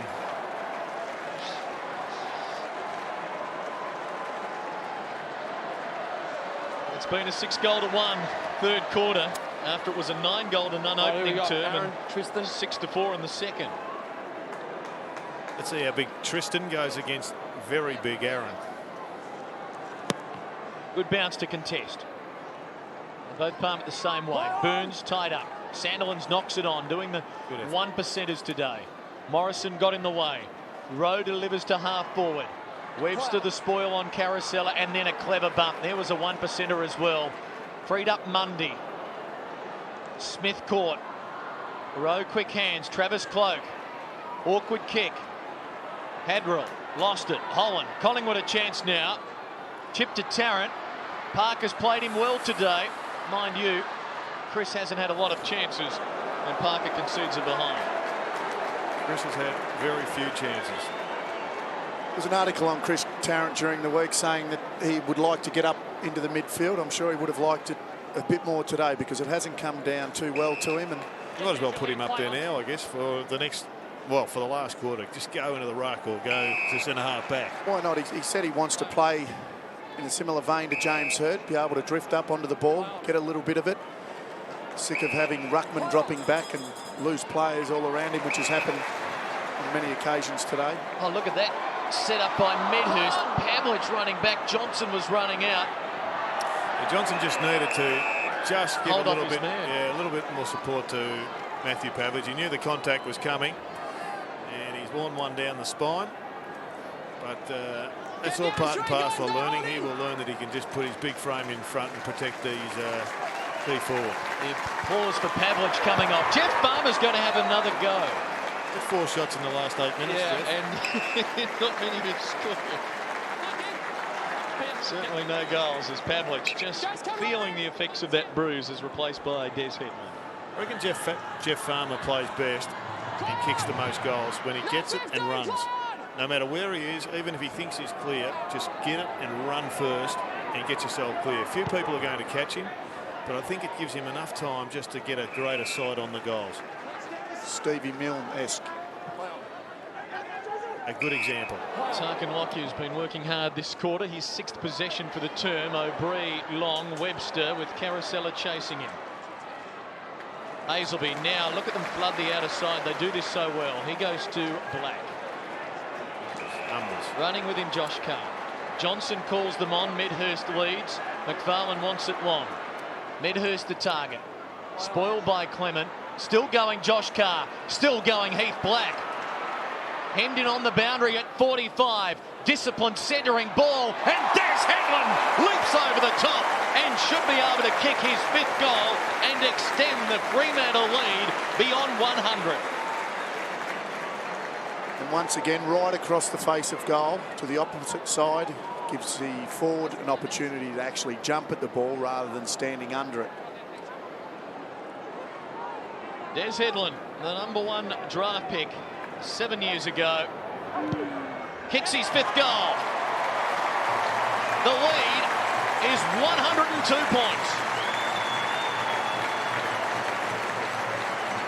If you're an opposition side, you'd really be looking at Fremantle and saying to your forward line, and your on-ball brigade, this is how you bring the ball into your forward line. They've brought it in long and direct, but they've worked the angles very well. I reckon Paul Medhurst, just having a look at the way he approached that last hard lead and mark on the lead, he should just have a close monitor of the way that Nathan Brown from Richmond does it. He jumps early, jumps to the side, still gets it. Fremantle's previous best winning margin against Collingwood was 34 points. Might have that covered here. Magpies go forward. Magpies have got to be challenging their worst ever loss, surely. We'll be digging into the record books at three-quarter time as Tarrant is paid a push. Push in the back. And if this rate continues, Collingwood kicks 1-2 more goals for the rest of the game, and Freo kick another 8. There it is, Chris. They are going to be pushing any sort of ugly record. Chris Tarrant had 2 shots at goal at this end in the opening term and missed them both, albeit from further out. The full forward of his ilk should goal from here. He does, and the Magpies get their 6th.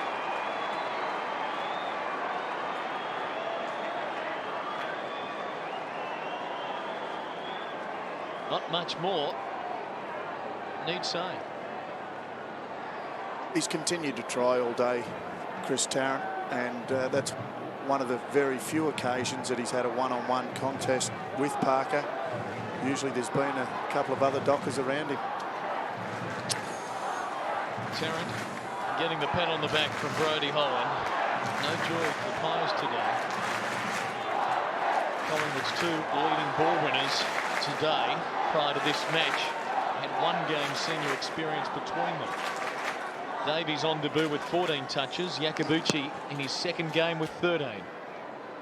Inside of the final 2 minutes remaining in the 3rd as Bell punches the Dockers forward. The bounce good enough for Burns. Chipping it wide. Travis Cloak in a sandwich there. Kept his feet, did well. Kicks Collingwood inside 50. Tarrant knocks it down for Carosella. Hooks it on the left foot, and Collingwood have got 2 in a minute.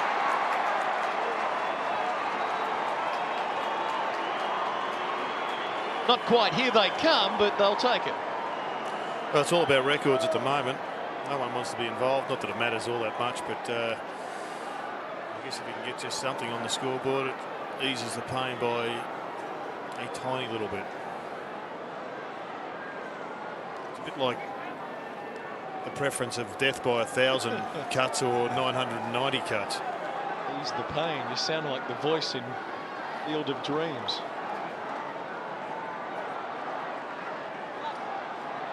$90 points, the lead. We've crossed 30 minutes and then the last term. The folks here have been celebrating for a while. Just the question of the margin. Sandilands for Cook. Holland tackled. Walker gets the kick away to centre half forward. Mundy takes it. Goes quickly. Once again, Mundy's movement. He read that like he was all over it. He's got some real talent, that kid. Maxwell in the defensive half for the Magpies. Mundy was the 19th pick of the 2003 draft out of the Murray Bushrangers, originally from Seymour in Victoria, and spent the year in the WAFL, a flag with Subiaco last year. Little wrestle on in the middle of the ground. Very Shaw getting involved with Smith as the ball proceeds down the outer side. Inside 50 for Collingwood. Carosella had it knocked away. Parker's about to be caught. Good pressure late in this term by the Magpies. And the result will be a bounce. And Reece Shaw gives the runner a spray as he was told, I think, that he was coming off the ground, and he is now. And he gave the runner a mouthful, and the crowd are getting stuck into him as he comes off with just seconds remaining. Mundy's got the footy for Fremantle. Kicking to the wing, and the siren will beat them. McFarlane's got time to get the mark, and he handballs the ball back to the umpire. He won't get a stat there. He could have had a shot. We did have a little bit of a laugh about that before the broadcast today. Jared, and you were saying that you should always have a shot there so you get the extra stat. Did I? Yeah, well, because Jared is still thinking about you give me stats. Oh, shut up. Reece Shaw there has got plenty of other things on his mind, as has Neil Barn. The margin is 90 points. Shut up. A quarter remaining at Subi.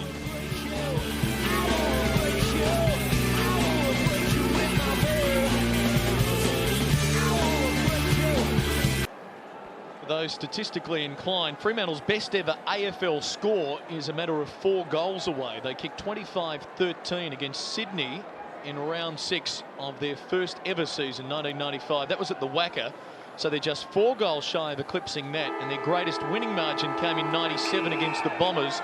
They won by 97 points in round 12 at Subiaco, so they're not too far away from that. So a couple of things to look out for as the final term gets underway, with Sandilands again getting first hand to it. Lucuria will grubber the Magpies forward. Travis Cloak pushed off it by Hadrill. Again Lucuria with the soccer. Webster backed himself, couldn't hang on to it. Carosella is caught. Seagate has been impressive this afternoon, but then again, so have so many of the men wearing purple. Matthew Carr going long. The spoil on Medhurst from Clement. Now Reece Shaw. Spoke with the coach at 3/4 time. Delivers well for Travis Cloak. A couple of the lights being switched on at Subiaco because of the shadow across the ground.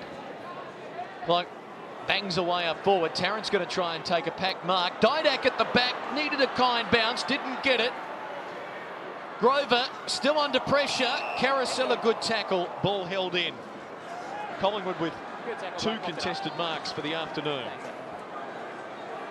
Interesting this from Travis Cloak. A slip, the ball hits the deck. I suppose he's still got it in his hands. Not sure about the ruling on that one. I guess it would have depended whether the umpire had called play on the slip. No, she didn't. So if it didn't, that would be okay. Smith. He's backing himself, touches it on the ground. Now Matthew Carr made Smith wait for it, and they come a cropper. It's probably one of those possessions where it's just too tight to even try and work your way through, and the kick from Smith initially would have been better. There wasn't too much on offer down the ground. It would have been a kick to position or to space. Yes, we have had everything at Subi today. The lights on this brilliant Mother's Day afternoon. Mundy, Smith, Cook, Matthew Carr working in close.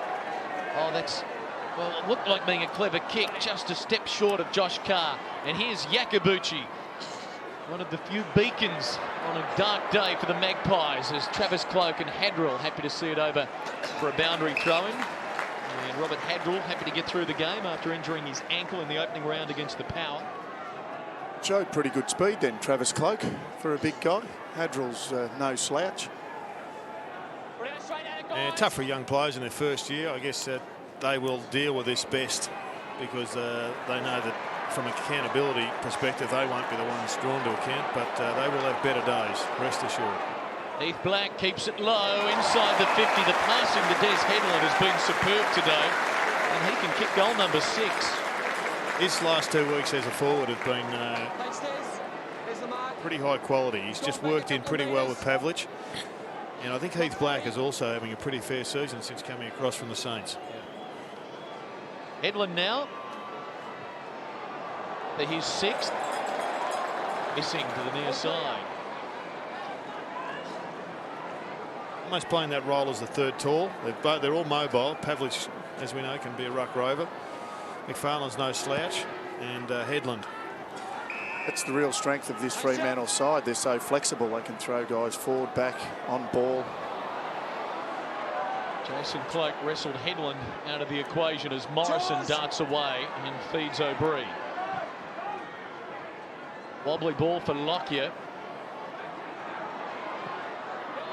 Inside the 50.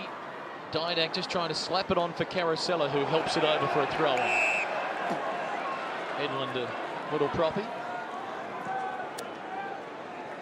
But, yes, he will come off. It looked like he was going to try and run it out, but Michael Johnson will replace him. And this is the time to prepare for next week. If there are some injuries for Fremantle. Here's Burns. Shaw kicks hurriedly towards the pocket. Carosella in front. Seagate the spoil. He's gone for the hamstring, Des Headland. It may just be tight, but anything in that area is a big concern. Webster, beautiful pass for Cook.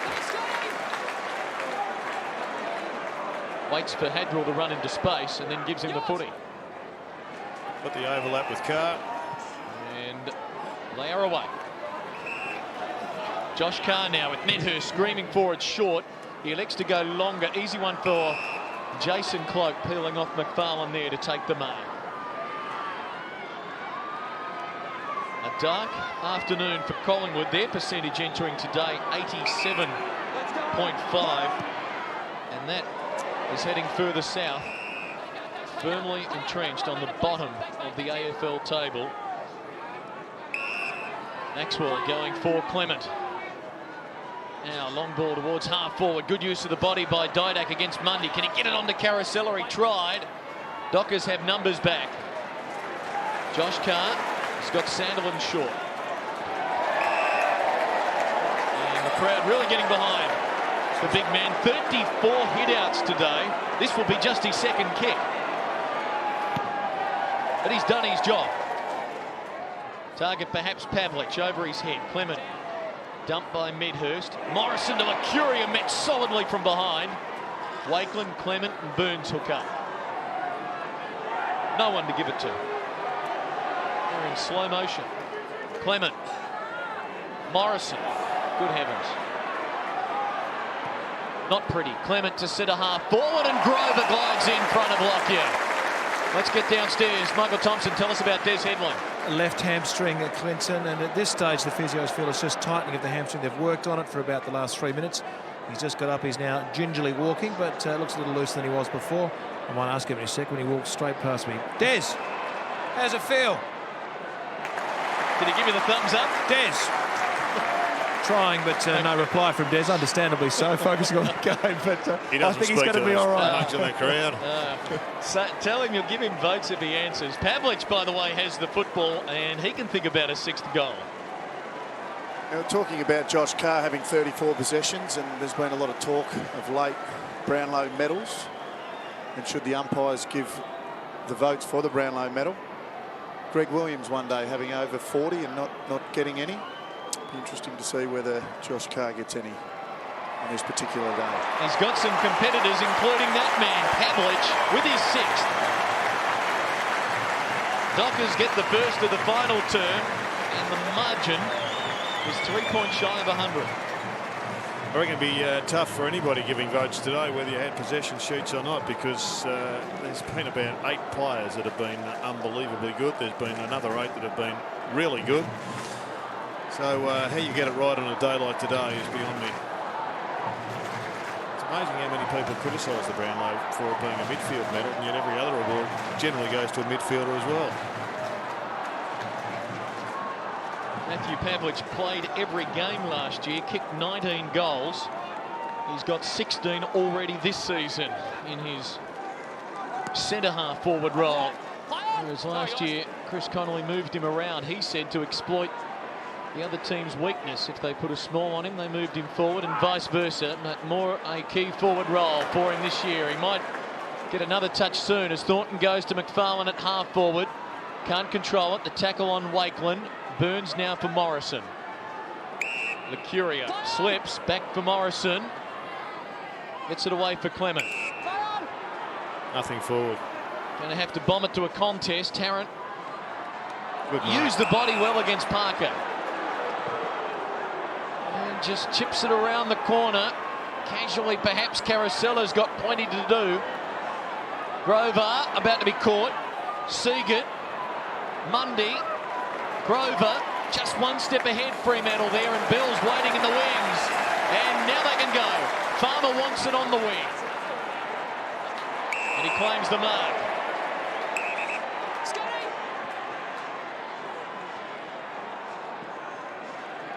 Directing traffic, Jeff Farmer. The crowd today, a beauty, 36,491 off the field. The last couple of years, the Fremantle Dockers have made giant strides in this city in building their support, and that's a terrific Mother's Day attendance. No matches in Melbourne on Mother's Day this weekend because of poor crowds in recent years. Pavlich had it knocked away. Mercuria for Morrison, now for O'Brien. Collingwood scoreless in the opening 10 minutes of this final term. Holland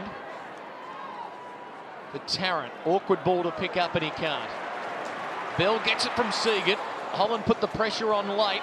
Reece Shaw runs onto it, closes to 55, the goal square unguarded, and he's got it. Reece Shaw bangs it through for the Magpies' first of the final two.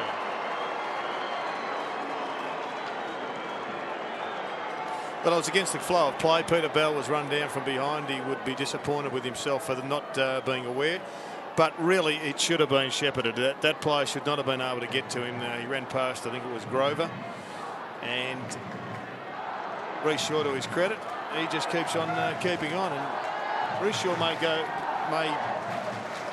be well leading their best and fairest right now.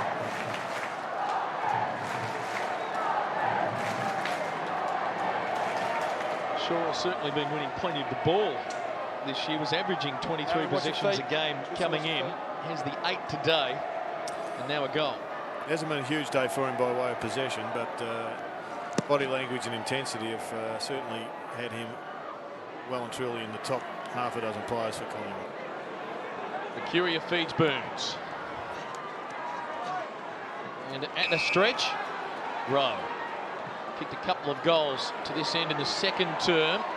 This one nearly intercepted by Bell. Parker mops up. Thornton and Bell combine. Hazelby and Seager do likewise. He's got Cook if he spies him down the centre corridor. Elects to go to a contest involving Pavlich and Wakeland.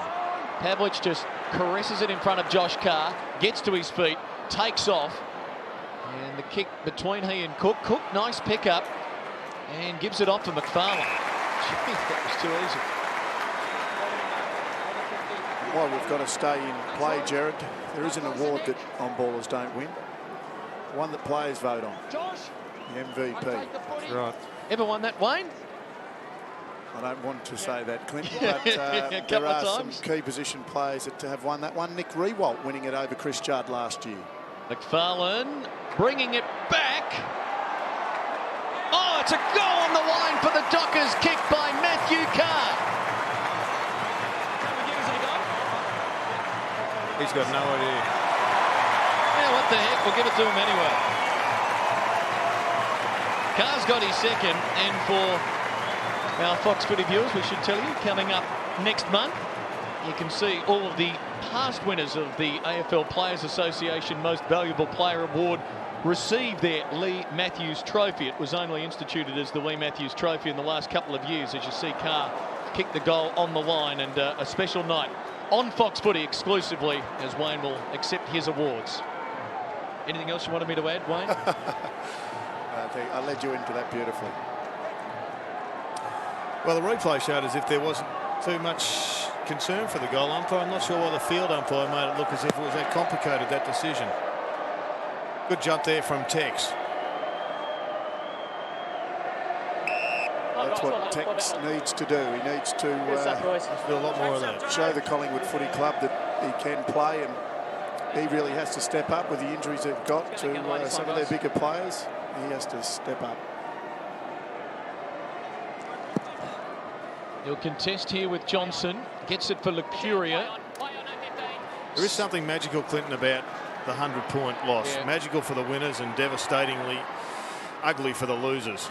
And it's something that well, even on this ground, I think it was Ron Barassi in the very first State of Origin match when he came here, led Victoria to a horrible belting by Western Australia. The message at three-quarter time and halfway through the last quarter was just don't lose by over 100. And it's something the Dockers have never won by in club history. So it would be a first for them this afternoon, if they can achieve it. They're just short now. They did edge it beyond 100 on Hedwin's 5th goal in time on in the 3rd term before Collingwood got a couple late. Caracella for Didak on the run from 50. He's a good user of the football, and that's a terrific goal from Alan Didak.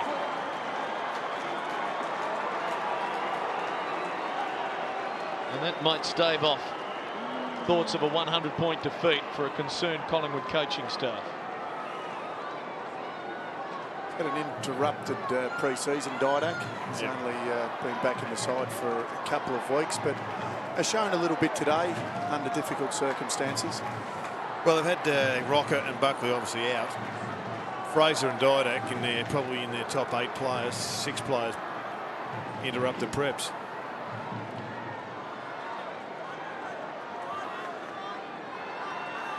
Margin 91 points. And Walker going very early. Johnson for Hazelby for Bell. His 23rd possession. Medhurst now. Whoa, there you go, Jerry. Hands it off to Cook. Inside the 50, Johnson one grab. Jason Cloak the clearance. Here's Webster from 55. Going to the goal square. Farmer Pavlich, my goodness gracious me. It's just basically schoolboy into him now. He can take the biggest Becky. Thanks, Richard. Tough. And the crowd are booing the decision.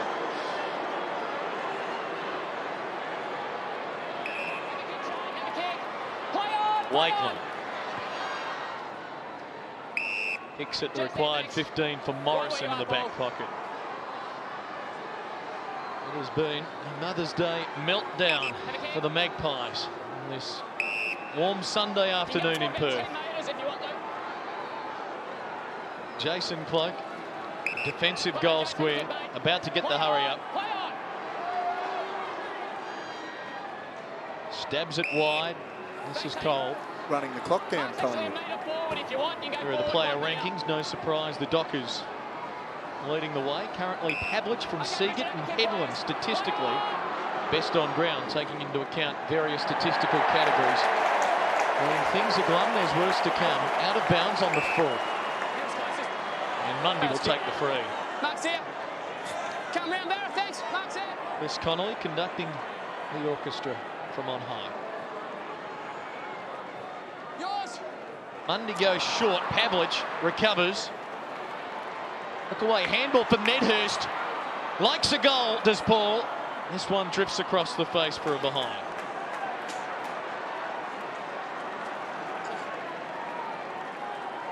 They are now 9 points adrift of equaling their highest ever score.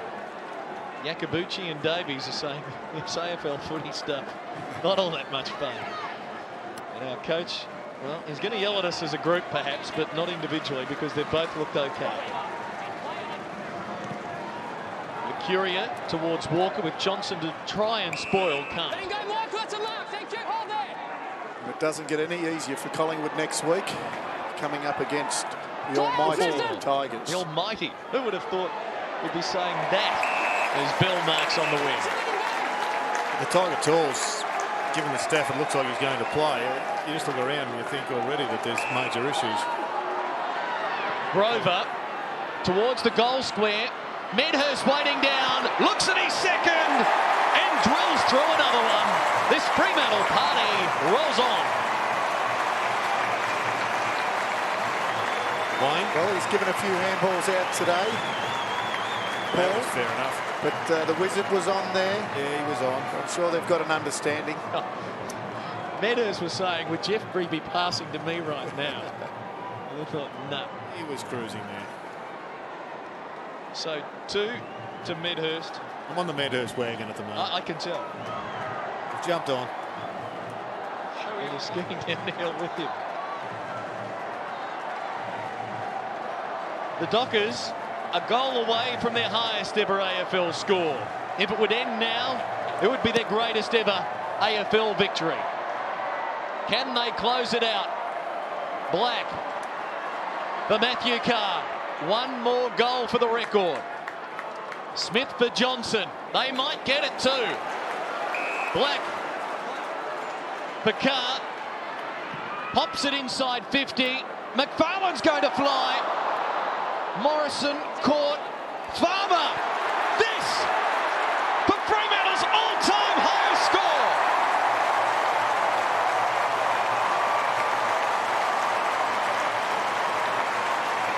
The Wizard kicks it.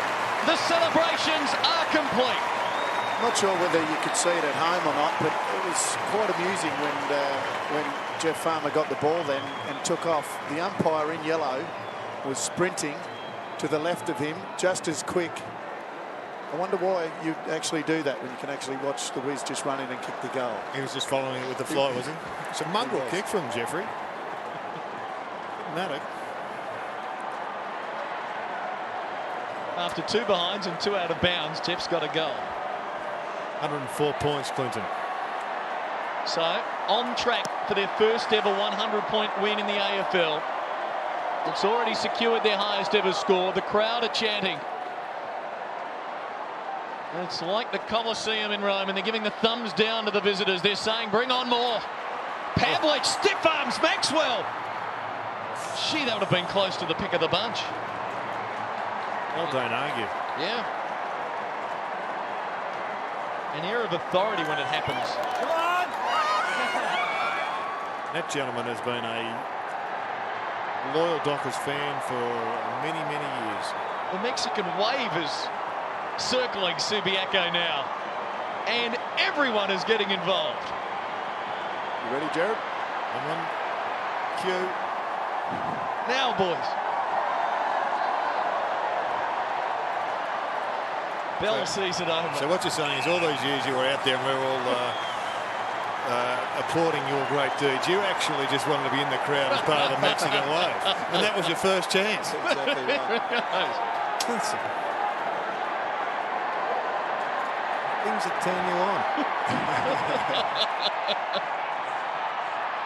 Morrison for Holland.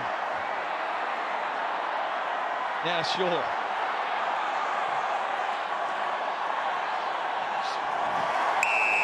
Josh Carr. Meanwhile, settle down, you two. Meanwhile, back at the ranch. Here's Black in the middle. Wide to the outer wing, Segan. Coming up on 5 minutes, still to go. On the hard lead, Medhurst. Kick. He's kicked 2 goals, 1. He loads this one up and hooks it for a behind. A powerful legs, Wayne. I didn't want to dwell on that. Well, Jared he's has not got his eyes off his legs all day.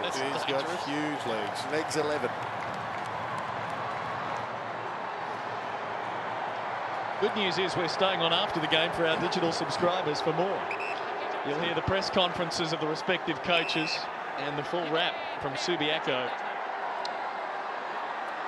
Mick Malthouse's press conference might be enlightening. Maxwell in the back pocket, although Dennis Pagan's in the loss to the Tigers this weekend was timed at, what, 2 minutes 52. This was a quick one. Holland to Shaw. Got it out okay. Maxwell for Jason Cloak. Goes short. Burns marks at half-back. Collingwood's leading ball winners now. Morrison with 23 touches. Lucuria 21. Clement with 17. Wakeland goes to half-forward. Over the head of Johnson and Cloak. Carosella. Can he get it inside the line? He can. Handballs to space. Matthew Carr used his body to hold off Yakabuchi and forces the throw-in. One of the worst things about losing here in Perth is the long flight home. Yeah, I guess it's the plus of travelling and the very much the negative. If you win, it's a fantastic experience on the way home. But when you lose, you just have to endure what is a hell of a weekend. The Fremantle chant resonating, reverberating around this arena as Josh Carr works to space on the outer wing. They've got an open forward line. Medhurst against Clement. Too far out to score. Pavlich going to the pocket. Jason Cloak getting in the way.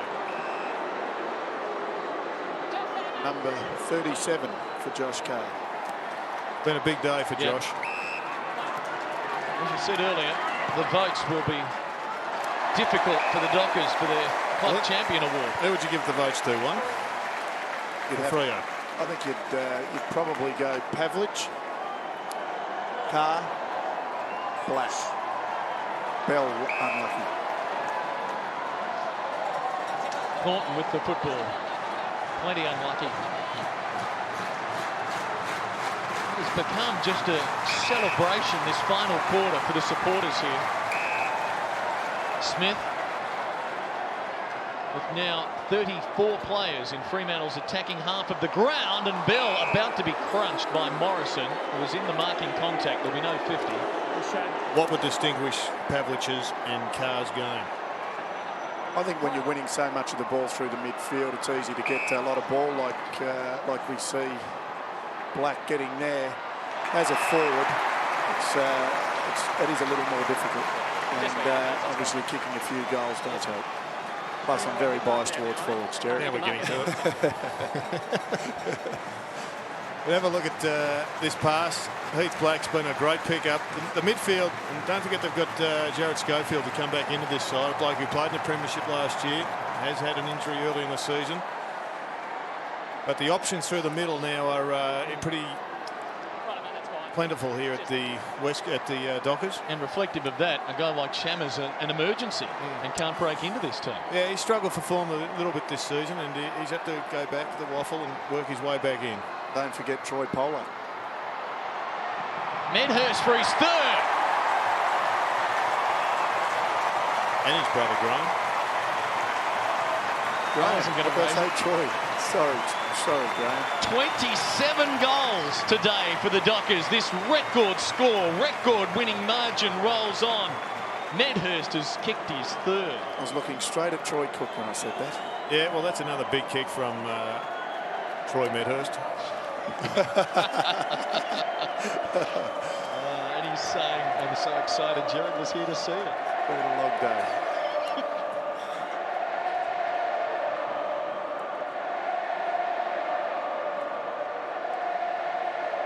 Sounding like a Perth Glory crowd now. Sounding like a crowd that chanted a lot 2 years ago when the Dockers emerged as a finals team for the first time. And after an unbelievably poor start to the season, in that they had a couple of horror losses. In particular, the one I think in Tassie hurt them the most against the Saints when they fell apart. They have recovered, and they're going to be tough to beat right throughout this season. Clement caught by Farmer, goes for the improbable goal and kicks it out of bounds on the full. And they're only going to get more confidence and generate more harmony in the team out of something like this, you would imagine, and last week's win against Melbourne. And you just think Essendon at the Dome next week, Bombers coming off another loss. People say, still question the Dockers in Melbourne. I know they've beaten the Demons, but it'd be another great chance to really say that they've arrived and improved to 5-3. Tarrant at half forward with a minute to go. Has kicked one today. Has hooked this kick. It's come back enough. And he's got his second.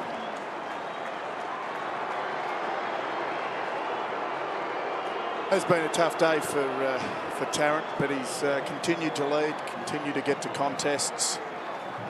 But, the ball just hasn't got up there often enough. No, and it hasn't got there because their midfield have been belted, and the supply has been average, to say the least. But in a team game, everyone suffers, and everyone will suffer on that play on the way home, and everyone will suffer through the week because the microscope will be intense in Melbourne. Aaron, Tristan. You can almost hear the typewriters at work for the headline writers in the presses tomorrow. They will be fairly savage on the Magpies, despite the injuries that they've been carrying early on. Josh Carr breaks away, 60 metres out, long to the goal square. McFarlane had his name written all over it. And he's going to kick 5 goals in back-to-back weeks, after kicking just 4 goals for all of last year. Just good work from Fremantle, from a pretty good clearance, direct to the square, and a big tall who lost his opponent. Inexperienced, no, not inexperienced now, but he lost his opponent and got away pretty easily. This, today's icing. McFarlane has kicked 5. Headland has kicked 5. Pavlich has kicked 6. Medhurst has kicked 3. And 36,491 are loving their football club right now. And the scoreline, which will be inscribed in Docker history until they next get to this lofty heights. 28 goals, 12, 180. Well, we just saw it from go to woe there. Great tap from Aaron Sandilands, whipped it back. And that's what I think this restricted circle has brought to the game. It's brought the art of ruck work well and truly back to the fore, and the combination of ruckman and rover, I think, is really alive now, whereas last year it was more deadpan secondary bounce stuff. The crowd roar you heard when they saw Mick Malthouse deflated on the screen. The siren sounds on Fremantle's greatest ever victory. It's their highest ever score in the AFL. And if there were any doubts as to whether or not they were back after last week's victory over Melbourne, those doubts have surely been erased on this grand Mother's Day for the Fremantle Football Club. 28-12, 180 to Collingwood, 10-8, 68. Well, for Collingwood, it's just the start of a horror 7 days coming up, or 6 days, depending on when they play their next round. But there is going to be a major microscopic look at that particular team. But let's go down to the ground. Here's Tomo with one of the stars of the game. Thanks, Jared. Matthew Pavlich, a record-breaking day. That's the highest ever score, biggest winning margin, first 100-point margin. What are you going to say? Oh, it's good news, isn't it? I guess, Tomo, you're the one with all the stats, mate. But it's great to come back here after last week. You know, we played a very good game against Melbourne, but to build the momentum's more important than anything. What was so successful? Why were you so successful today? The forward line seemed to open. The guys wanted to try things. Everyone seemed to be on song. Yeah, look, I think just the intensity throughout the whole week of training, probably the last 3 weeks after, probably 3 weeks ago when we didn't put in a good performance. The intensity of the group's really good, and look, it's just fantastic that we get away with a big win. Pav, congratulations. Wayne Carey says you're the new favourite for the Brownlow medal, and it's been an amazing day of football. We're going to take a break now, back with a full wrap-up from Subiaco Oval.